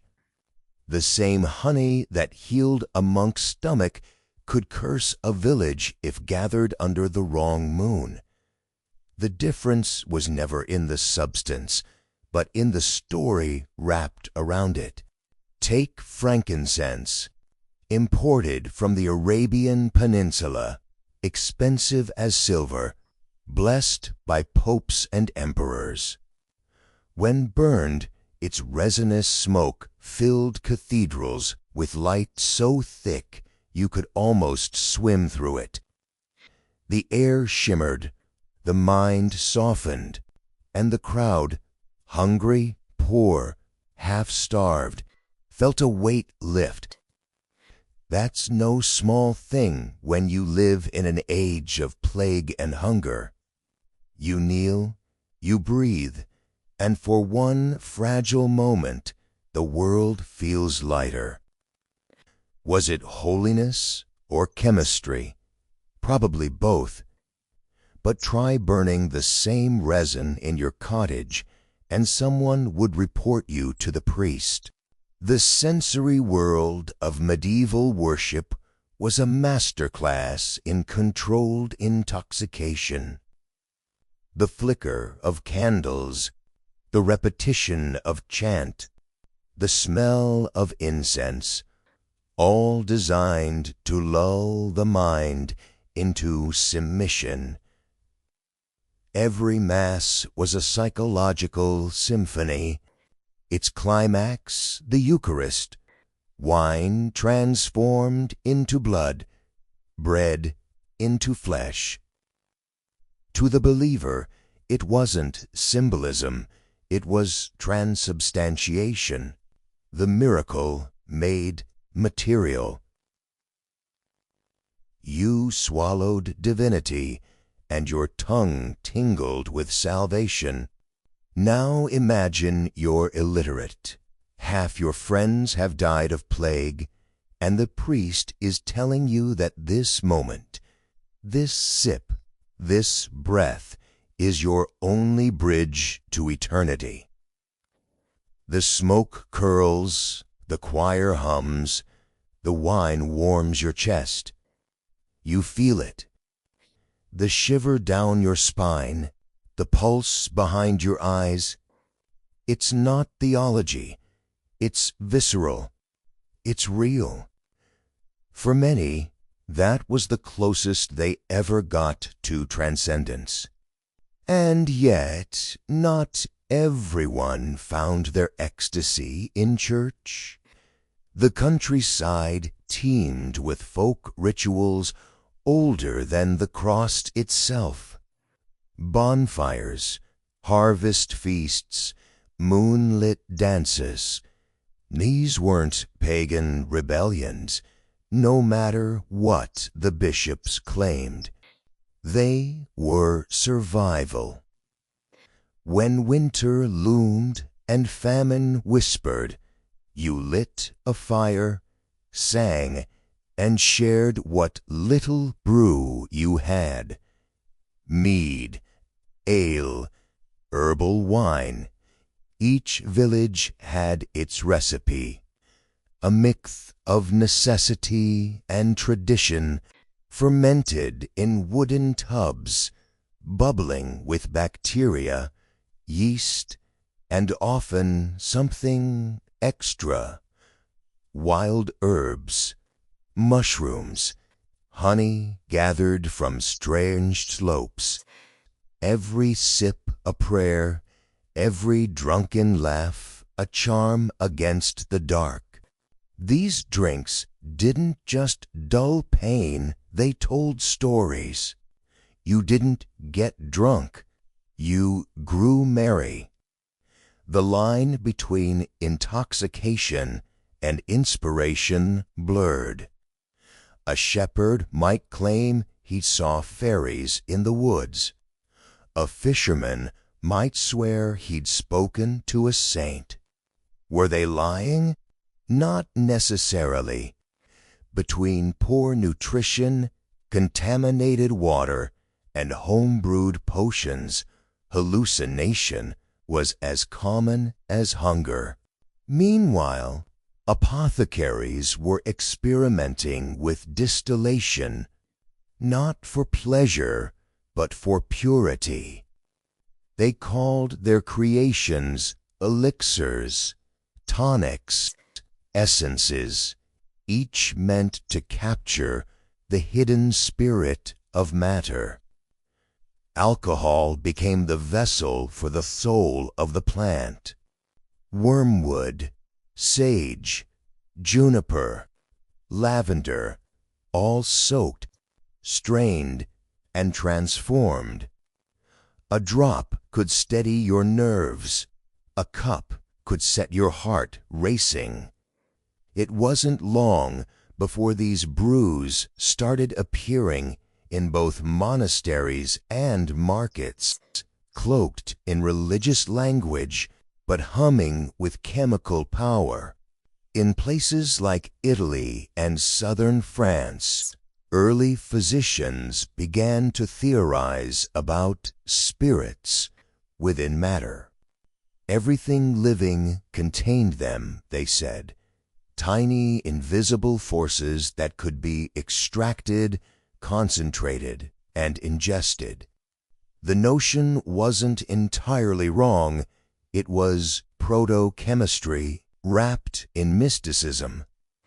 They didn't have microscopes, but they had intuition. They saw fermentation not as decay, but as transformation. In a world obsessed with resurrection, that metaphor was irresistible. But all this experimentation came at a cost. For every successful tincture, there was a disaster. Someone drank too much of an untested brew, collapsed, and never woke up. Someone else smeared the wrong salve and lost their sight. The medieval obsession with balance cut both ways. Everything was curative in one measure and lethal in another. The phrase, "dose makes the poison," didn't exist yet, but they were living it. And amid all this, the Church's control began to slip. Ordinary people started talking about visions that didn't fit doctrine. Mystics saw lights that didn't look like angels. Pilgrims came home from shrines babbling in tongues, claiming to have seen Christ in colors no painter could mix. Some of these were epileptic fits or fever dreams. Others probably the result of a little too much spiced wine laced with exotic powders from the East. But the Church couldn't afford ambiguity. Every unauthorized vision was a potential heresy. The response was predictable. Official miracles were codified, investigated, stamped with approval. The rest were condemned.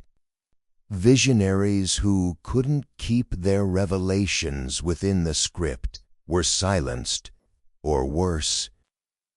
But the hunger for altered states didn't vanish. It just went underground, into the forests, the kitchens, the secret gatherings at night, into whispered recipes and half-remembered rites. It's easy to laugh at medieval superstition now, to see it as ignorance wrapped in incense. But look closer, and it's something deeper. These were people trying to understand the human mind without modern tools. They didn't had dopamine or serotonin, but they had they. They didn't talk about neurotransmitters. They talked about angels. And in their own way, they weren't wrong. They'd discovered, through taste, scent, and smoke, that the divine might not be somewhere else. It might be chemical. It might be inside them. The 19th century arrived wrapped in smoke and revolution. It was an age of progress, or so people claimed, an age where reason and industry would finally replace the chaos of superstition. But beneath the steel and steam, the human hunger for transcendence hadn't gone anywhere. It had just found new chemistry. The apothecaries of Europe became laboratories of wonder and despair, each little glass bottle promising relief, inspiration, or oblivion. Opium, now mass-produced and marketed under elegant names, became the companion of thinkers and dreamers. It wasn't the demonic poison of medieval nightmares anymore. It was medicine, art, a muse in liquid form. The poets led the way. Thomas de Quincey wrote of his addiction as though it were an affair with an immortal lover, describing visions of infinite palaces and gods that wept opium tears. Samuel Taylor Coleridge's Kubla Khan was supposedly born of such dreams, a poem half-written before waking, its words still wet with the memory of paradise. Opium didn't just dull pain, it opened doors, and those who walked through them came back changed, or didn't come back at all. Science, meanwhile, was busy sanctifying intoxication. Chemists isolated morphine from opium, cocaine from coca leaves, and ether from alcohol. A new pantheon of purified gods, more potent than any priest could imagine. Anesthetics were hailed as miracles, conquering pain, the oldest enemy of flesh. Suddenly, humans could cut, bleed, or be born without screaming. It was a triumph of reason over suffering, and a gateway to 1,000 near temptations. What if pain was not merely conquered, but optional? What if pleasure could be bottled, predictable, infinite? Cocaine had its own mythos. It began innocently enough, a stimulant for the fatigued, a modern miracle for the industrious. Doctors prescribed it for melancholy, exhaustion, even toothaches. Sigmund Freud himself called it a magical substance and recommended it to friends before watching one nearly die from it. Soldiers used it to march longer, clerks to work faster, lovers to stay awake until dawn. The Victorian world, obsessed with discipline and productivity, had finally found the perfect chemical companion, a drug that whispered, "You can do more." And yet the irony was delicious.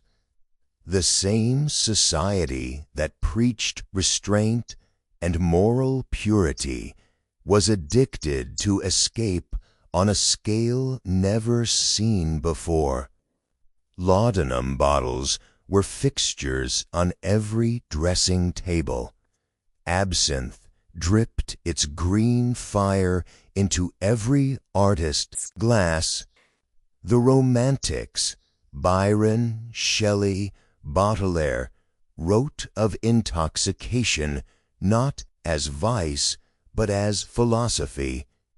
One must always be drunk, wrote Baudelaire, on wine, on poetry, or on virtue, as you wish, but be drunk. He wasn't talking about celebration, he was talking about survival. The modern world had become so rational, so mechanized, that only madness could make it bearable. The bohemian cafes of Paris reeked of tobacco and absinthe, that ghostly green elixir that promised visions. The ritual was almost religious. Sugar cube, spoon, slow drip of cold water, the emerald cloud blooming in the glass. Painters swore it sharpened the senses. Writers said it unlocked forbidden words. Toulouse-Lautrec painted his whores and dancers through its fog. Van Gogh saw yellow halos that pulsed and breathed. Was it art, or was it poisoning? The line blurred until it disappeared completely, until every masterpiece shimmered with the residue of addiction. And through it all, the clergy still clung to their relics, the old symbols of divine ecstasy, but their flocks had moved on. Why pray for visions when chemistry could deliver them in minutes? Why confess when a bottle could absolve you faster? The sacred had lost its monopoly on transcendence. The Industrial Revolution had industrialized even the soul. But the truly fascinating part wasn't just that people sought escape. It was how they justified it. The scientists said they were exploring consciousness. The poets said they were transcending it. The workers said they were surviving it.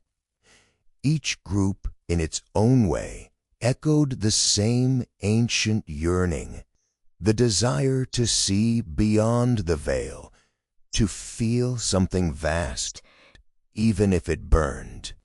The salons and opium dens became the new cathedrals of revelation. The candle was replaced by the gaslight. the incense by smoke. Instead of saints, there were poets. Instead of relics, spoons and syringes. Humanity had changed the scenery, but kept the same script. The pursuit of meaning through chemical fire. By the late 1800s, the world had gone global, and so had its intoxicants. Steamships carried tea, tobacco, and opium across oceans faster than ever. Wars were fought over poppy fields and tea chests. The opium wars weren't just about trade. They were about who got to control the world's dreams. Britain, that empire of decorum and empire, flooded China with its narcotic harvest, selling addiction as progress. Civilization, it turned out, could be exported like any other commodity. And perhaps that was the most intoxicating illusion of all. That humanity could control its vices through reason, regulate ecstasy like commerce, make mystery obedient to science. But ecstasy has never obeyed. It slips through laws, through borders, through sermons. The poppy, the coca leaf, the bottle, the pipe. They were not just tools of pleasure, but mirrors. In their shimmering depths, humanity saw itself desperate, brilliant, terrified, alive. The new century marched in on electric feet, buzzing with inventions, ambition, and anxiety. The 19th had been about discovery. The 20th would be about control. And nowhere was that more evident than in humanity's relationship with its intoxicants. For the first time in history, governments tried to legislate euphoria. What had once been the business of priests and shamans was now the concern of bureaucrats and policemen. The sacred herbs and ecstatic potions of old were suddenly rebranded as poisons, their users condemned not as mystics or artists, but as degenerates. Civilization had decided it would sober up, at least in public. It didn't go well. The early 1900s were obsessed with purity, moral, racial, social. This was the age of prohibition, eugenics, and polished veneers hiding cracked souls. In America, the temperance movement took hold with evangelical fury, preaching salvation through abstinence, while people brewed gin in bathtubs and smuggled whiskey in coffins. The same hands that raised the Bible also raised the bottle. Humanity had not changed. It had merely learned to lie better. But beneath this self-righteous sobriety, something new was stirring. Chemistry had caught up with mysticism again. Laboratories were the new temples, and their high priests wore lab coats instead of robes. In 1938, a Swiss chemist named Albert Hofmann accidentally synthesized a substance that would soon rewrite the story of human consciousness.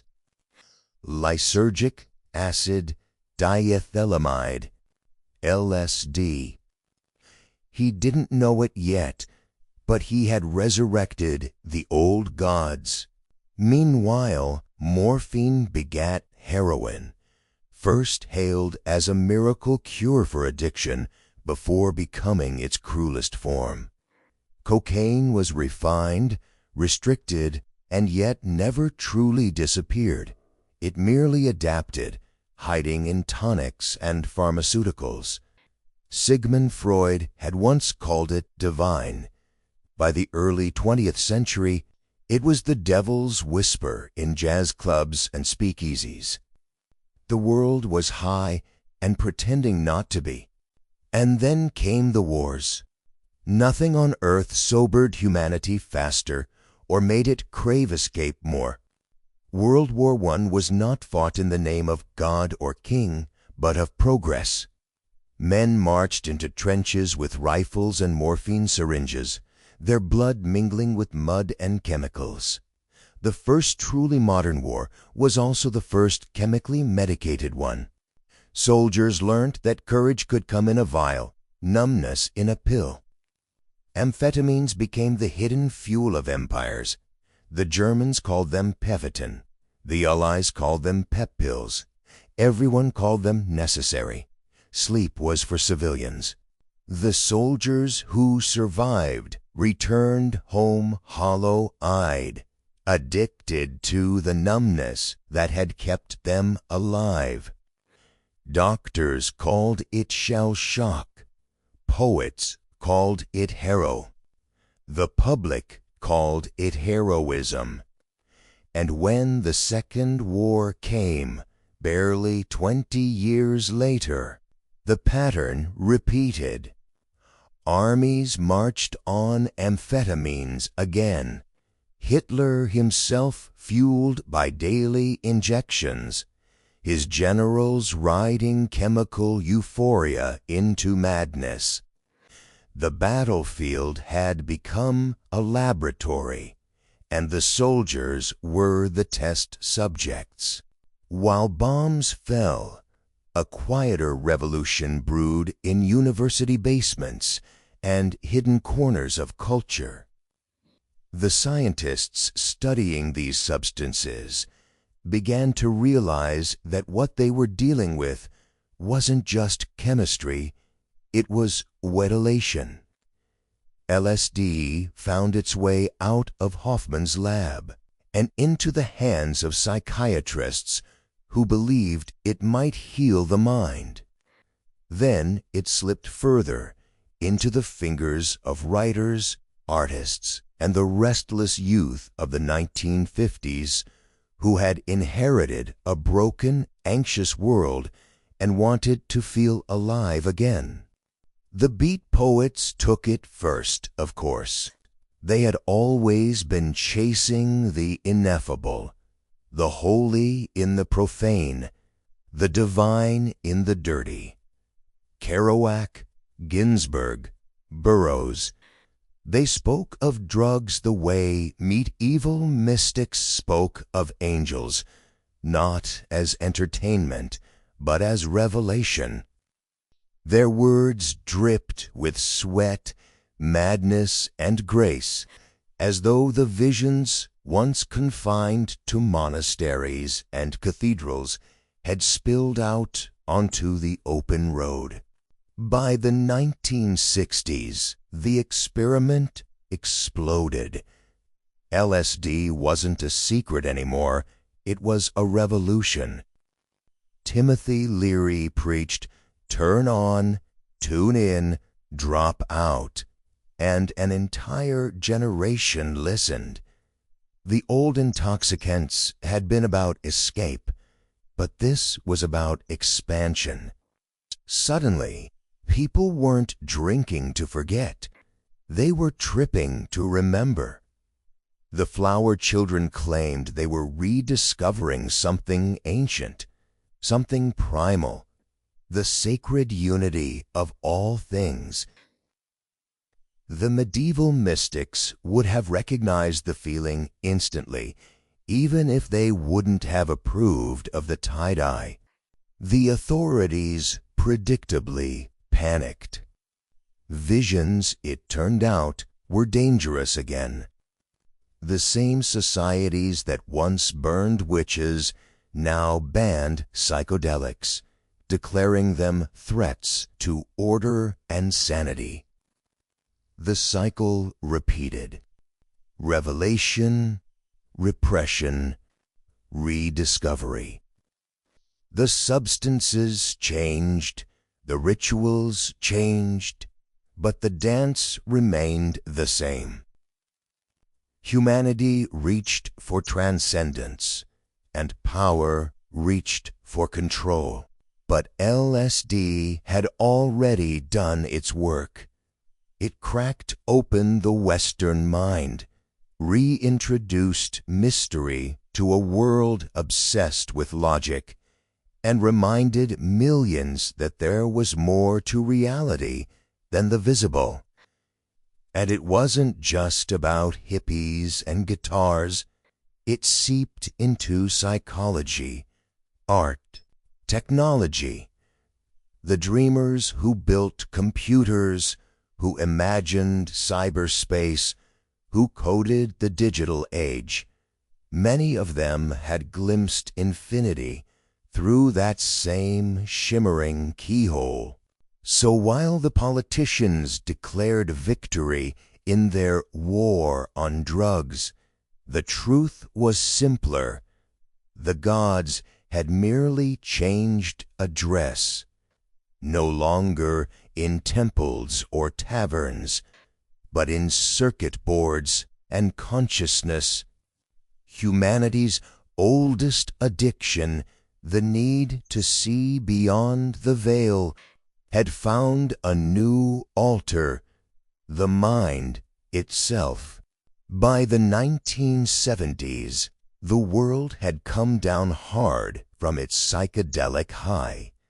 The summer of love had curdled into a winter of paranoia, and governments everywhere were cracking down on the very visions they'd once quietly sponsored in their own research labs. LSD, psilocybin, mescaline, all the shimmering keys to inner revelation were suddenly locked behind laws and fear.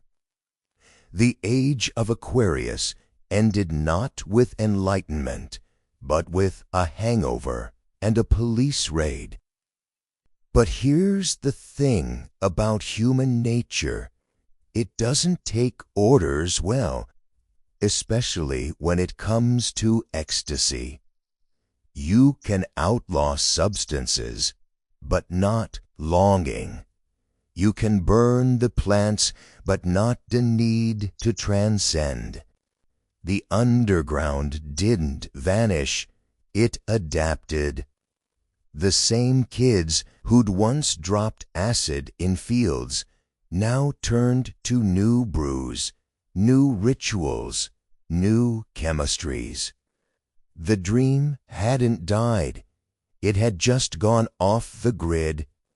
In the dark corners of clubs and urban basements, a new sound emerged, a pulsing mechanical heartbeat. The body was the new temple, rhythm the new religion. Cocaine roared back with ruthless precision, the perfect drug for the disco decade, fast, shiny, euphoric, and utterly empty. Gone were the mystic visions of the 60s.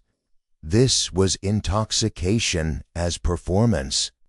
The mirror lines reflected ambition as much as escape, glamour laced with addiction. Every sniff was a prayer to the god of speed, confidence, and oblivion. Meanwhile, heroin stalked the alleys and art scenes like a ghost. It had never really gone away, only changed neighborhoods.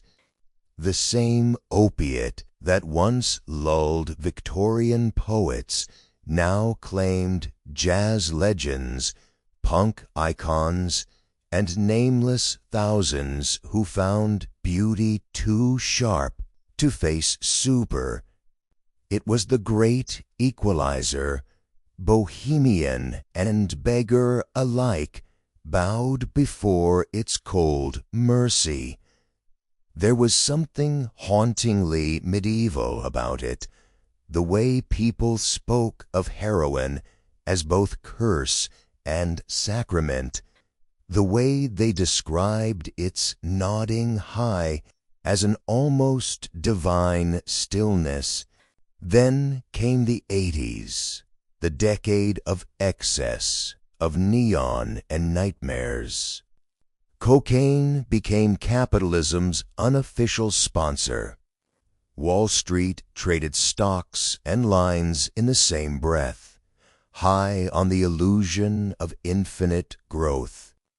The language of intoxication became the language of success, amped up, driven, unstoppable. The ecstasy of the medieval saint was replaced by the ecstasy of profit, the transcendent hum of fluorescent lights over trading floors. Humanity hadn't stopped chasing the high, it had simply monetized it. But something stranger was brewing beneath the glitz. While politicians declared their war on drugs, they quietly funded laboratories that explored new frontiers in psychoactive chemistry. Out of those clandestine experiments emerged MDMA, ecstasy, a drug that promised love without pain, unity without theology. At first, therapists used it to help patients open up, heal, reconnect. But soon it spilled out of clinics and into nightclubs, glowing under blacklight and bass. For a few fleeting hours, strangers became family.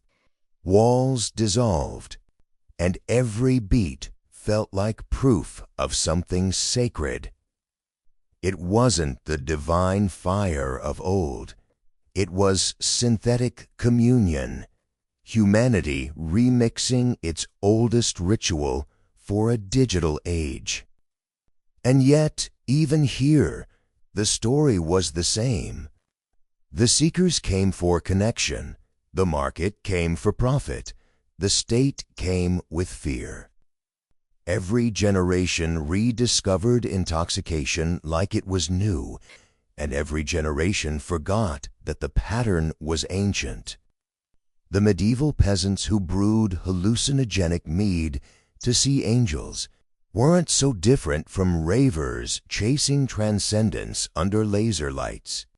Different tools, same hunger.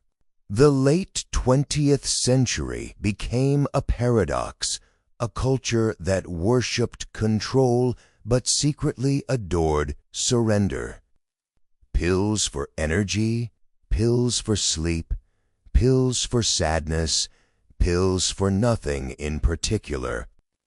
The pharmacy became the new apothecary, its prescriptions neatly printed on paper instead of carved on stone. People didn't talk about ecstasy anymore, they called it treatment. Depression replaced damnation. Serotonin replaced salvation. The vocabulary of chemistry had devoured the vocabulary of spirit. Still, the line between healing and intoxication blurred. Was Prozac really different from wine at communion? Was Ritalin any less divine than a monk's fasting trance?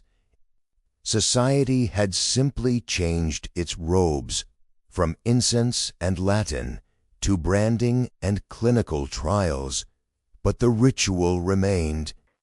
By the 1990s, technology had become the new drug. Screens replaced altars. Pixels replaced visions. The world glowed blue and endless, and for the first time, intoxication required no substance at all. The dopamine rush of novelty, the electric pulse of connection, it was all the same biochemistry, just repackaged. Humanity had wired itself directly to its own reward system. No mushrooms or honey required. But beneath the glow, the old questions still whispered. Why do we crave it? Why can't we stand the flatness of ordinary consciousness? From honeycombs to hard drives, from poppy smoke to pixels, the story hadn't changed. Humans wanted to be lifted out of themselves, to dissolve the border between flesh and eternity, even if only for a breath. The medieval mystics had their visions of God. The modern world had Wi-Fi. Both offered connection. Both demanded faith. Both came with a crash. As the new millennium approached, the human craving for transcendence didn't fade, it only rebranded. The 21st century arrived not as an era of reason, but of restless curiosity wrapped in convenience. Humanity was now a species of multitaskers and dopamine addicts, chasing many ecstasies with every click, swipe, and sip. Yet beneath the glittering facade of progress, the ancient hunger pulsed stronger than ever to alter the mind, to feel something beyond the dull gravity of daily life. The early 2000s were a strange time for intoxication. The old taboos were cracking, but the new freedoms came with corporate price tags. Alcohol was marketed as lifestyle, not vice.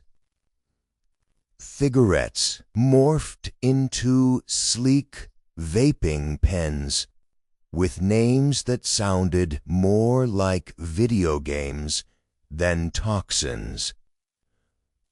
Cannabis, once demonized as the devil's weed, re-emerged wearing a lab coat and a business plan. In state after state, the green leaf became legal again, not as a symbol of rebellion, but of revenue. What had once been sacred or forbidden was now an industry with customer service hotlines and sleek dispensary interiors that looked like Apple stores. And with legalization came irony. People spoke of cannabis as medicine, of microdosing as wellness. The same culture that once persecuted witches for brewing potions now sold tinctures and gummies labeled Mind Calm. We hadn't changed our habits. We'd just learned better branding. The intoxicants of the medieval monastery had returned in designer packaging, complete with lab certification. The altar had Wi-Fi and a subscription plan. But deeper currents were stirring. Psychedelics, those long-banished keys to consciousness, crept back into scientific respectability. Researchers at Johns Hopkins and Imperial College began revisiting the very questions medieval mystics once asked. What happens when the self dissolves? What lies beyond the veil of ordinary perception? Psilocybin, LSD, DMT, once symbols of chaos, were now the subjects of controlled studies showing they could ease depression, dissolve fear of death, and rekindle awe. Science was doing what religion had failed to sustain, making ecstasy empirical again. Participants described their experiences in language eerily similar to ancient visions, encounters with unity, with light, with something vast and tender beyond understanding. It didn't matter whether they called it God, the cosmos, or neurochemistry. The shape of the experience was the same. The mushrooms that once whispered to shamans now spoke through brain scans and academic journals. Humanity had come full circle, returning to the sacred through the secular. Meanwhile, the digital world was busy inventing its own narcotics. The algorithm replaced the apothecary. Likes, notifications, and endless scrolling became a perfectly engineered trip, an invisible drug with no dosage limit.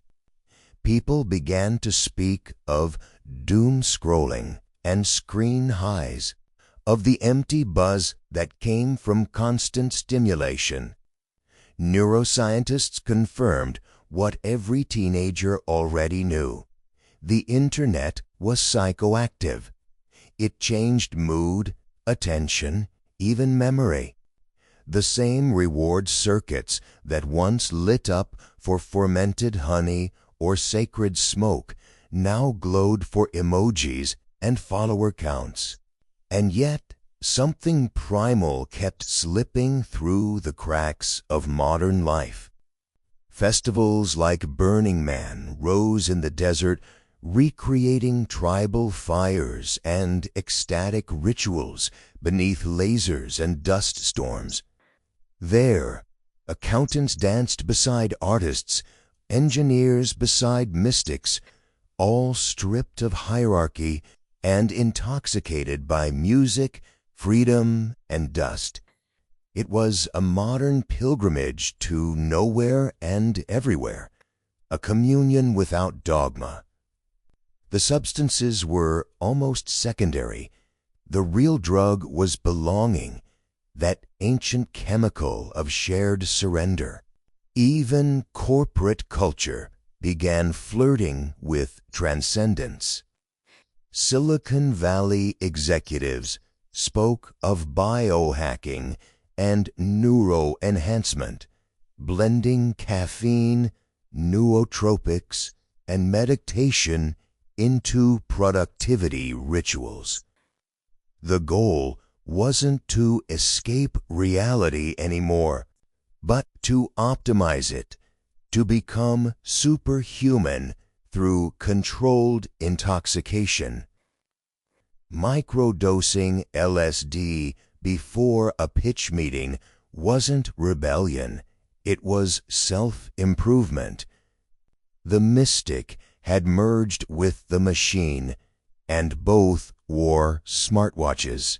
But beneath all the glossy marketing and lab results, the same truth lingered. The mind longed to step outside itself. Whether through psychedelics or pixels, whiskey or Wi-Fi, people still sought the shimmer beyond the veil. We could measure brain waves, chart neural pathways, describe serotonin reuptake in perfect detail, and still not explain the shiver of awe that came when consciousness expanded. The medieval peasants who danced under the moon after drinking honey laced with toxins would have recognized this feeling instantly. They too sought meaning through altered states, that trembling edge between terror and ecstasy. The language has changed, the tools have evolved, but the story remains the same.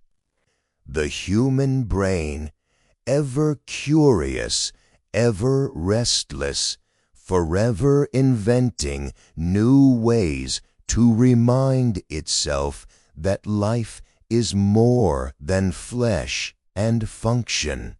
The 21st century dressed its intoxication in data and design, but at its heart, it was still chasing mystery. From meditation apps to molecular cocktails, from underground mushroom circles to boardroom dosing routines, the old dance continued. Humanity might call it wellness, creativity, therapy, but beneath every label, it was still the same hunger that had guided monks, shamans, and dreamers for 1,000 years. The hunger to feel infinite, if only for a moment. The deeper the century dug into its glittering circuitry, the clearer it became that humanity's oldest addiction wasn't to any substance, it was to transcendence itself. The tools changed, the rituals modernized, but the longing remained as relentless as ever. It wasn't just about getting high anymore. It was about getting elsewhere, beyond the body, beyond boredom, beyond the suffocating sameness of the everyday.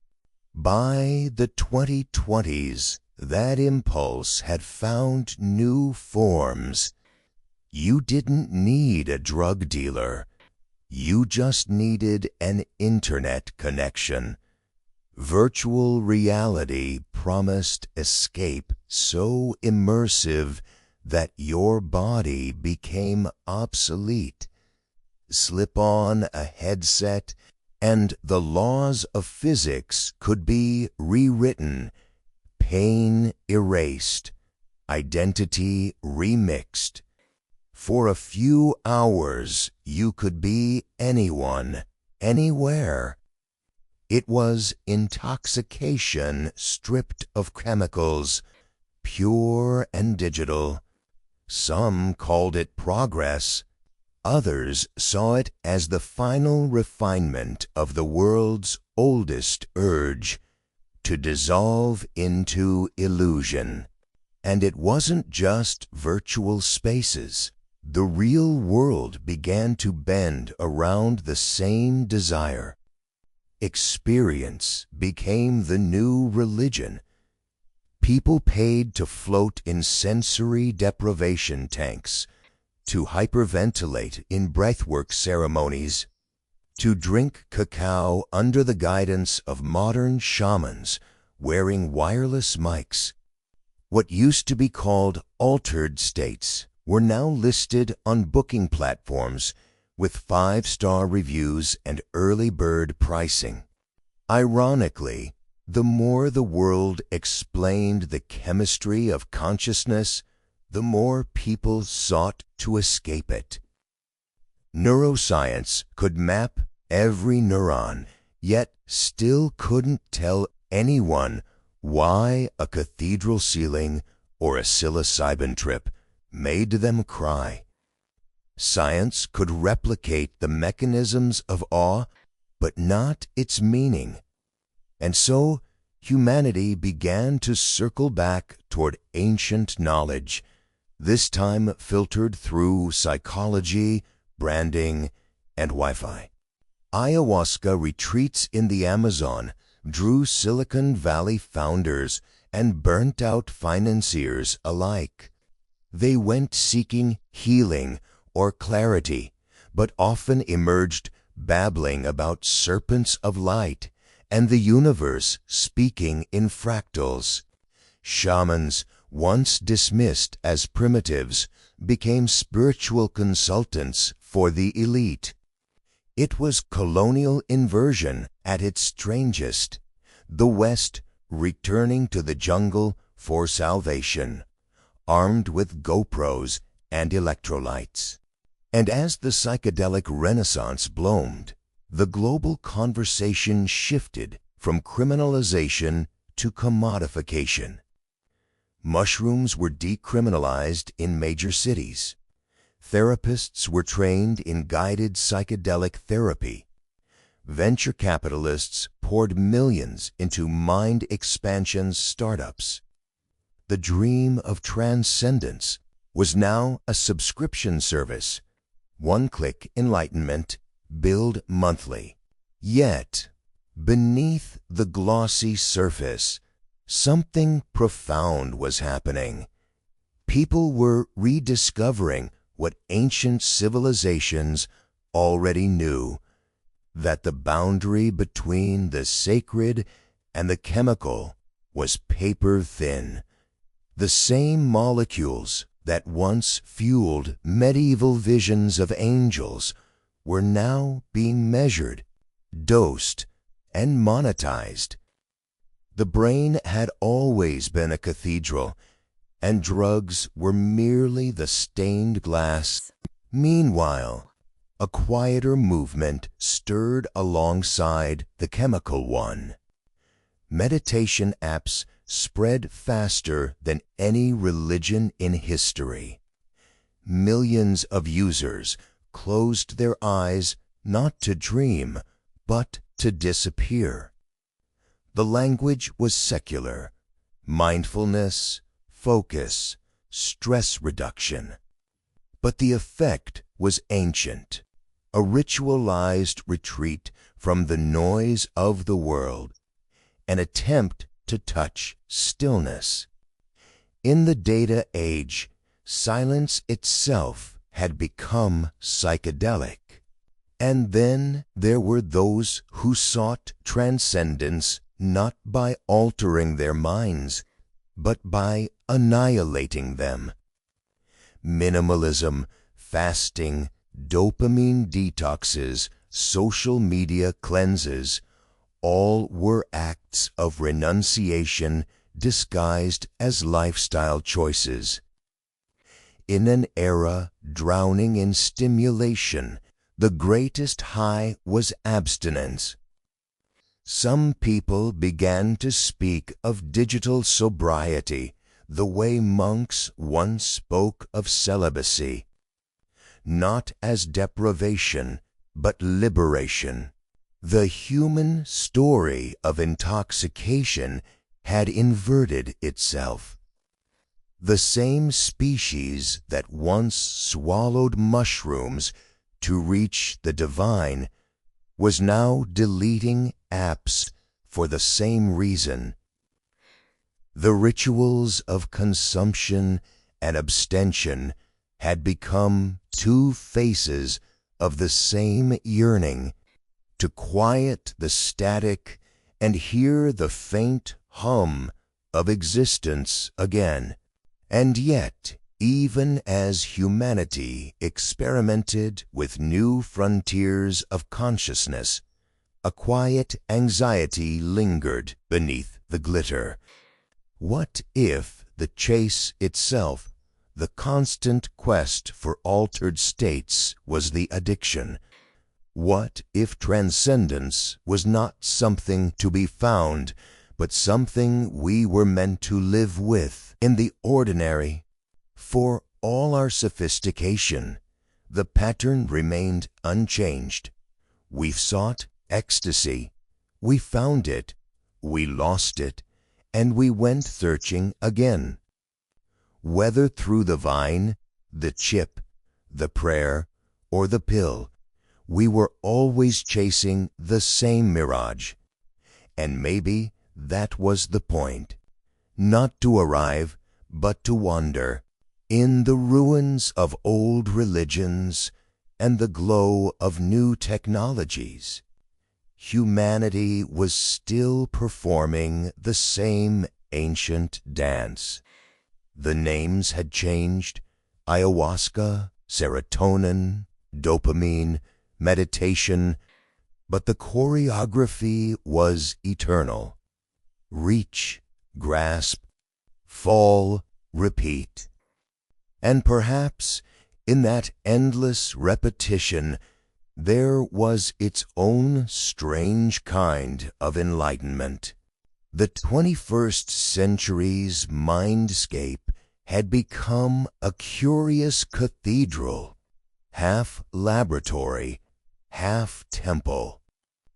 On one side, neuroscientists in sterile white coats measured neurotransmitters, running fMRI scans that turned mystical visions into pixelated brain heat maps. On the other, poets and wanderers still huddled in candlelight, inhaling incense and whispering mantras like medieval mystics in Wi-Fi robes. It was all the same pilgrimage, just with different props. Humanity wasn't escaping its past. It was remixing it. The psychedelic resurgence of the 2020s and 2030s didn't come from nowhere. It grew out of an exhaustion with rationality, a weariness with screens, a deep hunger for something, anything, that felt real. People had been told for centuries that the divine was dead, that reality was objective, measurable, and safe. But what if it wasn't? What if the medieval peasants tripping on henbane in their fields, or the monks inhaling incense until they wept, weren't deluded, but simply tuned into frequencies modernity had forgotten how to hear? And so the world began to flirt again with the irrational. Not blindly, but almost academically. Rituals as research, hallucinations as data. Conferences on entheogenic consciousness filled ballrooms once reserved for tech expos. Professors quoted shamans, coders cited alchemists. It was as if the Enlightenment had taken a hit of LSD and decided to start over. At the same time, corporations, those great secular cathedrals of profit, learned how to bottle transcendence for mass consumption.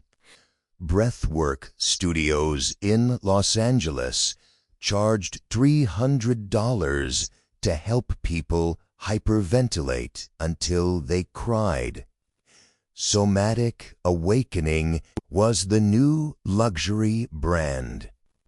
Meanwhile, the underground scenes, the warehouse raves, the forest ceremonies, the mushroom-fueled gatherings under eclipse light continued to pulse like an ancient heartbeat that refused to die.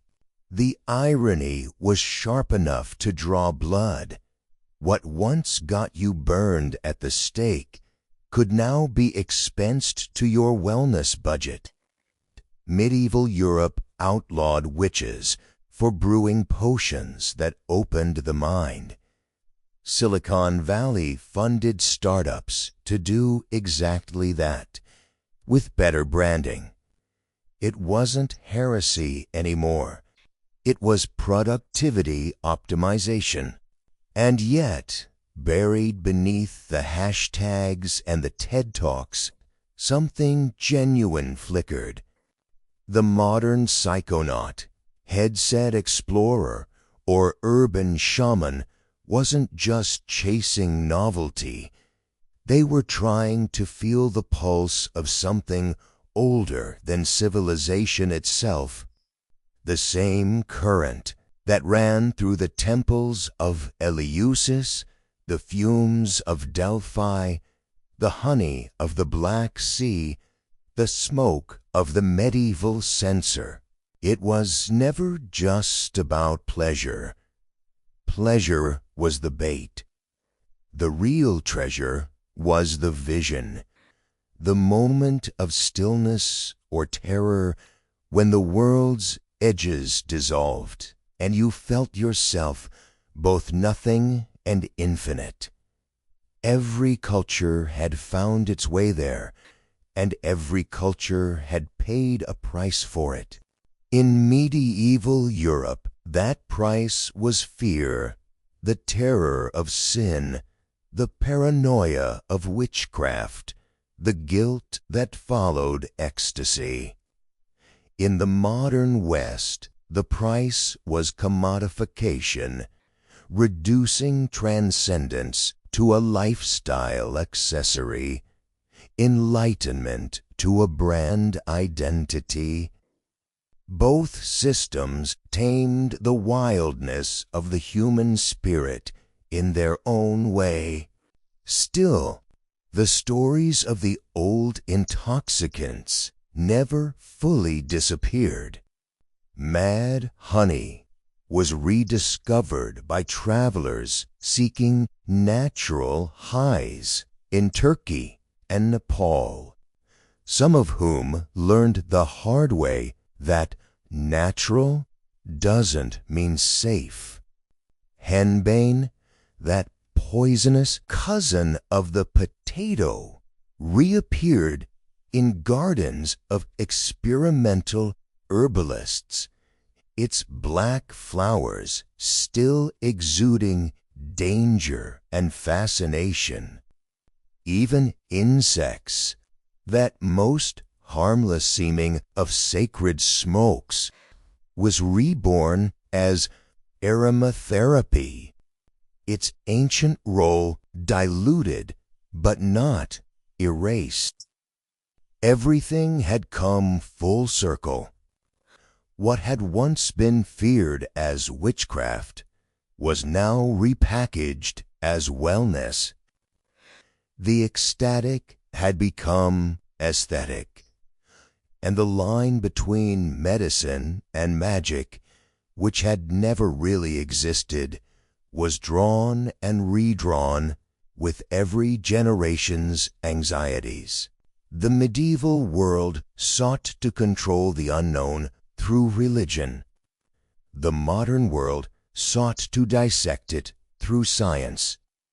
But both were trying to do the same thing, to give shape to the shapeless, to name the numinous, to make sense of the moment when the mind leaves the map behind.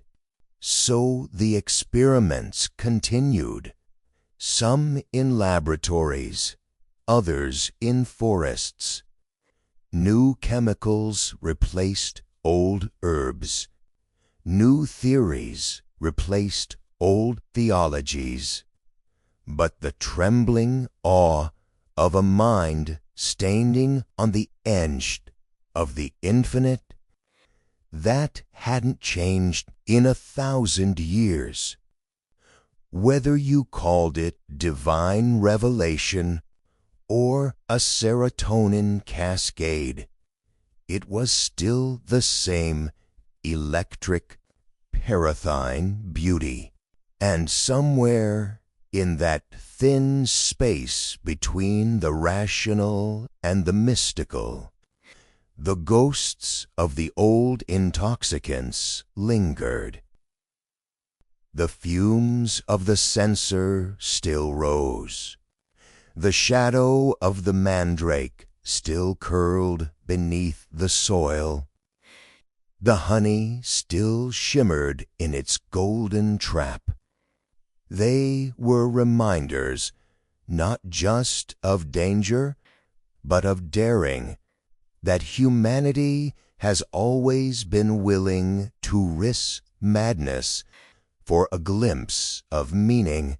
By the time the 21st century reached its middle chapters, the language of intoxication had evolved into something clinical, almost sterile.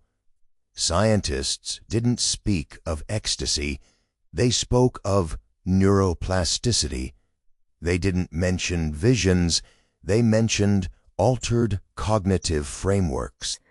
Yet, behind the lab coats and acronyms, humanity was still chasing the same fire that burned in the eyes of medieval mystics and witches. The settings had changed, but the hunger hadn't.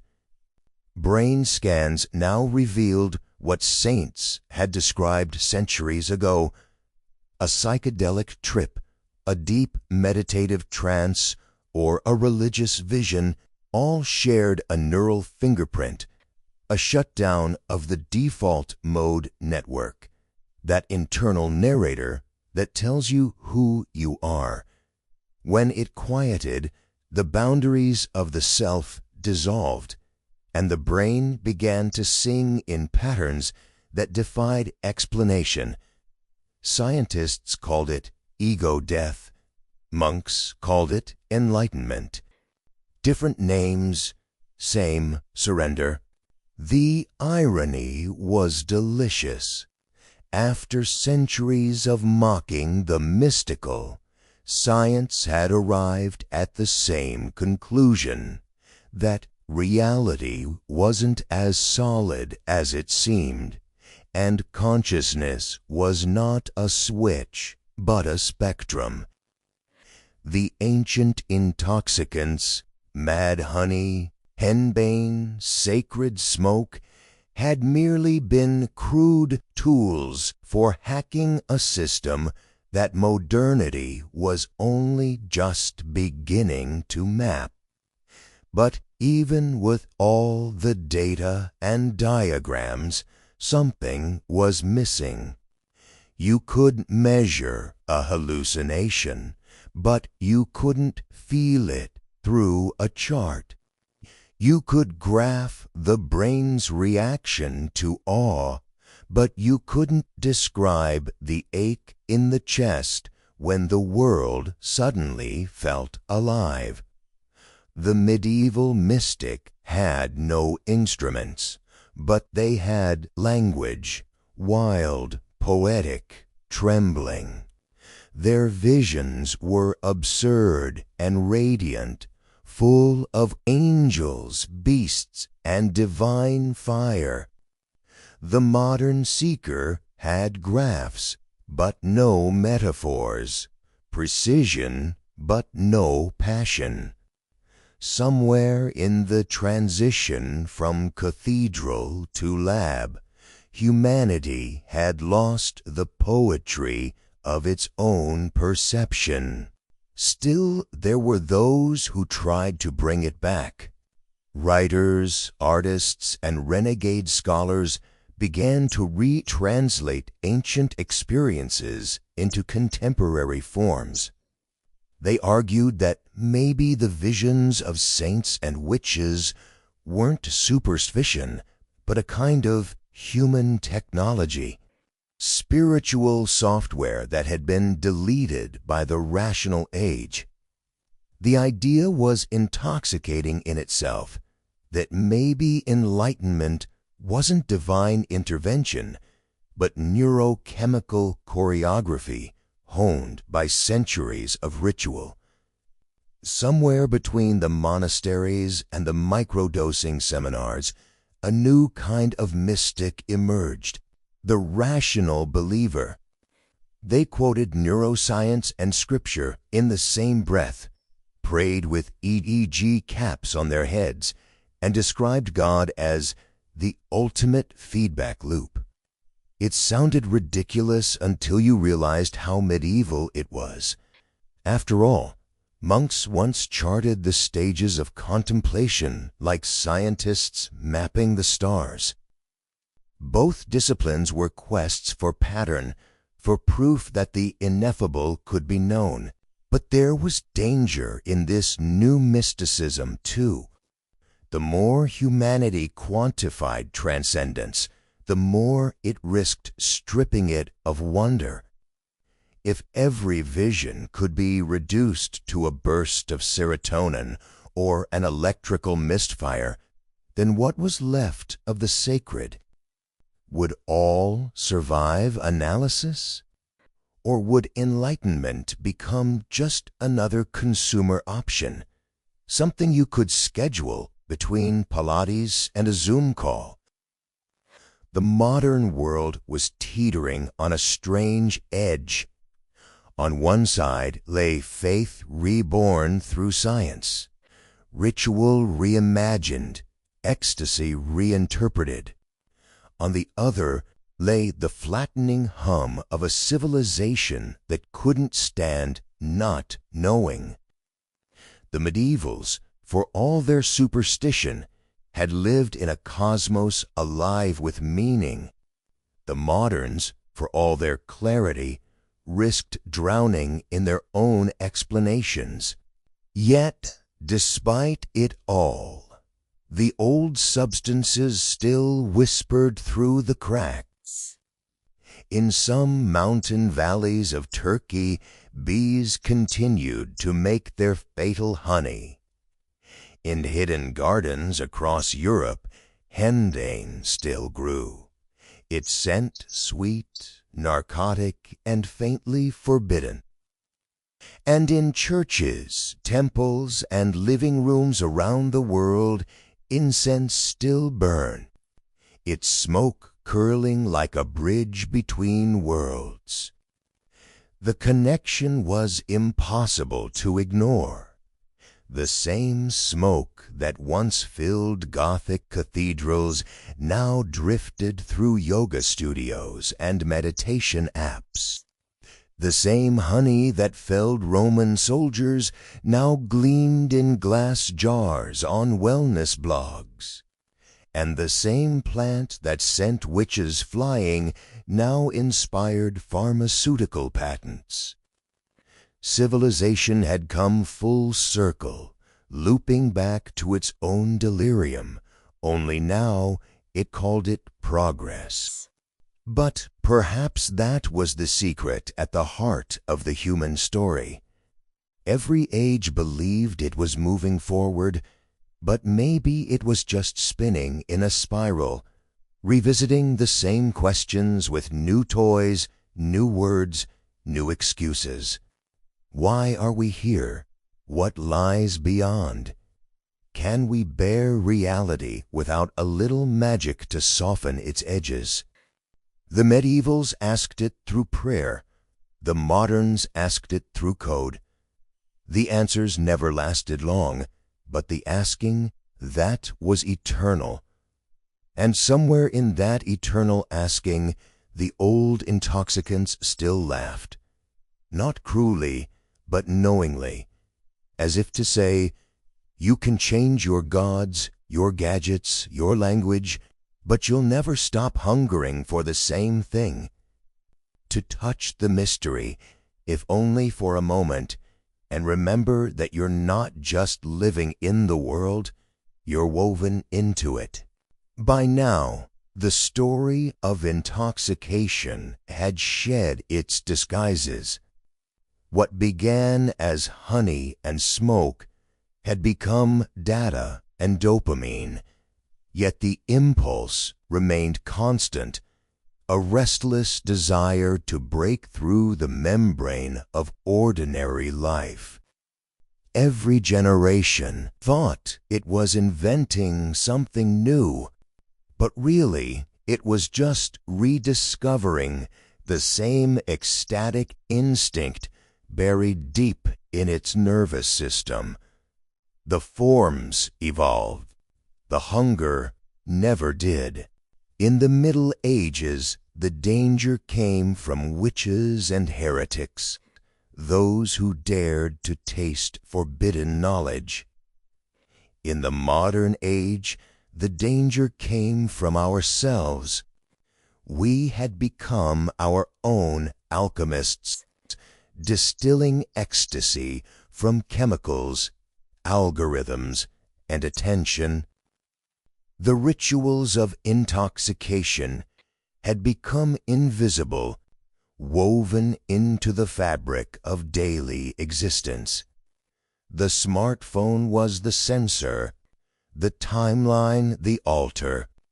We inhaled stimulation the way monks once inhaled frankincense, seeking transcendence in the glow of an artificial flame. The line between the sacred and the synthetic had blurred beyond recognition. Virtual worlds offered visions more vivid than any medieval hallucination, yet emptier in their aftertaste. The high was instantaneous, the fall just as swift. Where the mystic once sought communion with God, the modern user sought connection through Wi-Fi, both whispering into an unseen void, hoping something, someone might whisper back. And the language of chemistry was now the language of faith. Serotonin, oxytocin, dopamine, these were our new trinity, promising salvation through balance and optimization. We didn't pray for grace anymore. We microdosed for productivity. We didn't confess our sins. We tracked our screen time. Each era had its own theology, and ours was quantified, graphed, and monetized. But amid the noise, there were moments, brief, flickering, almost holy, when the ancient pulse broke through. A festival crowd moving in rhythm until everyone forgot their names. A sunset that silenced even the most cynical. A deep breath of smoke in a forgotten chapel. These were the new sacraments, as fragile and fleeting as the old ones, proof that the human capacity for wonder was indestructible. Even the way we feared intoxication hadn't changed. Medieval Europe blamed demons. We blamed addiction, algorithms, and chemical dependency. The language shifted, but the anxiety was identical. That surrendering control might open the door to something uncontrollable. Yet for all the moral panic, society never stopped flirting with the abyss. We loved to condemn intoxication in public and crave it in private. The sinner and the saint still lived inside the same skull. And perhaps that contradiction was the most human thing of all. Every culture that tried to suppress ecstasy eventually rediscovered it. The Puritans outlawed dancing, and their descendants invented rock and roll. The church persecuted witches, and their potions became modern medicine. Ancient temples burned, and rave warehouses rose from the ashes. The cycle was unstoppable. Repression feeding rebellion, sin birthing salvation. The intoxicants themselves were never the real story. They were just the keys, the shimmering, dangerous tools that opened the door to a truth most people could barely look at. Because when you strip away the hallucinations, the trances, and the smoke, what remained was the unbearable intensity of being alive. That was the real drug, the awareness of existence, sharp and luminous, too much for a fragile mind to hold without something to dull the edges. So humanity built its scaffolding, rituals, myths, chemicals, technologies, all of them ways to manage the same awe that had once driven shamans into the forest and monks into silence. Some called it fear, others called it divinity. Maybe it was both, and yet beneath all the complexity, the pattern was beautifully simple. We ingest, we transform, we return. Whether it's through the sting of mad honey, the bitterness of henbane, the sweetness of incense, or the glowing pixel of a screen, the cycle continues. Each age rewrites the script, pretending it's a new story, when in truth, it's the same old tale retold in a new tongue. Every human life, no matter the century, flirts with that same edge, the moment when the veil between worlds feels thin, and you sense something vast just beyond reach. Some find it in prayer, others in the pulse of a drum or the swirl of smoke. The methods differ, but the yearning is universal. It's not a flaw in the human design. It is the design. And as the world marched deeper into its digital dream, that yearning didn't vanish. It simply adapted. The old intoxicants still existed, tucked away in apothecaries and mountainsides, but now they shared space with new ones. Glowing screens, synthetic hormones, curated dopamine hits. The gods of intoxication hadn't died. They'd just changed costumes. In the end, the story of mad honey, henbane, and holy smoke isn't just about what people used to get high. It's about what they were trying to touch. It's the oldest story in the world. The search for something beyond the skin. A hunger that no empire, no religion, no scientific revolution has ever managed to silence. From the priest inhaling incense in a cathedral to the villager swallowing hallucinogenic honey on a mountain slope, every act of intoxication has been an act of longing, a trembling gesture toward the infinite.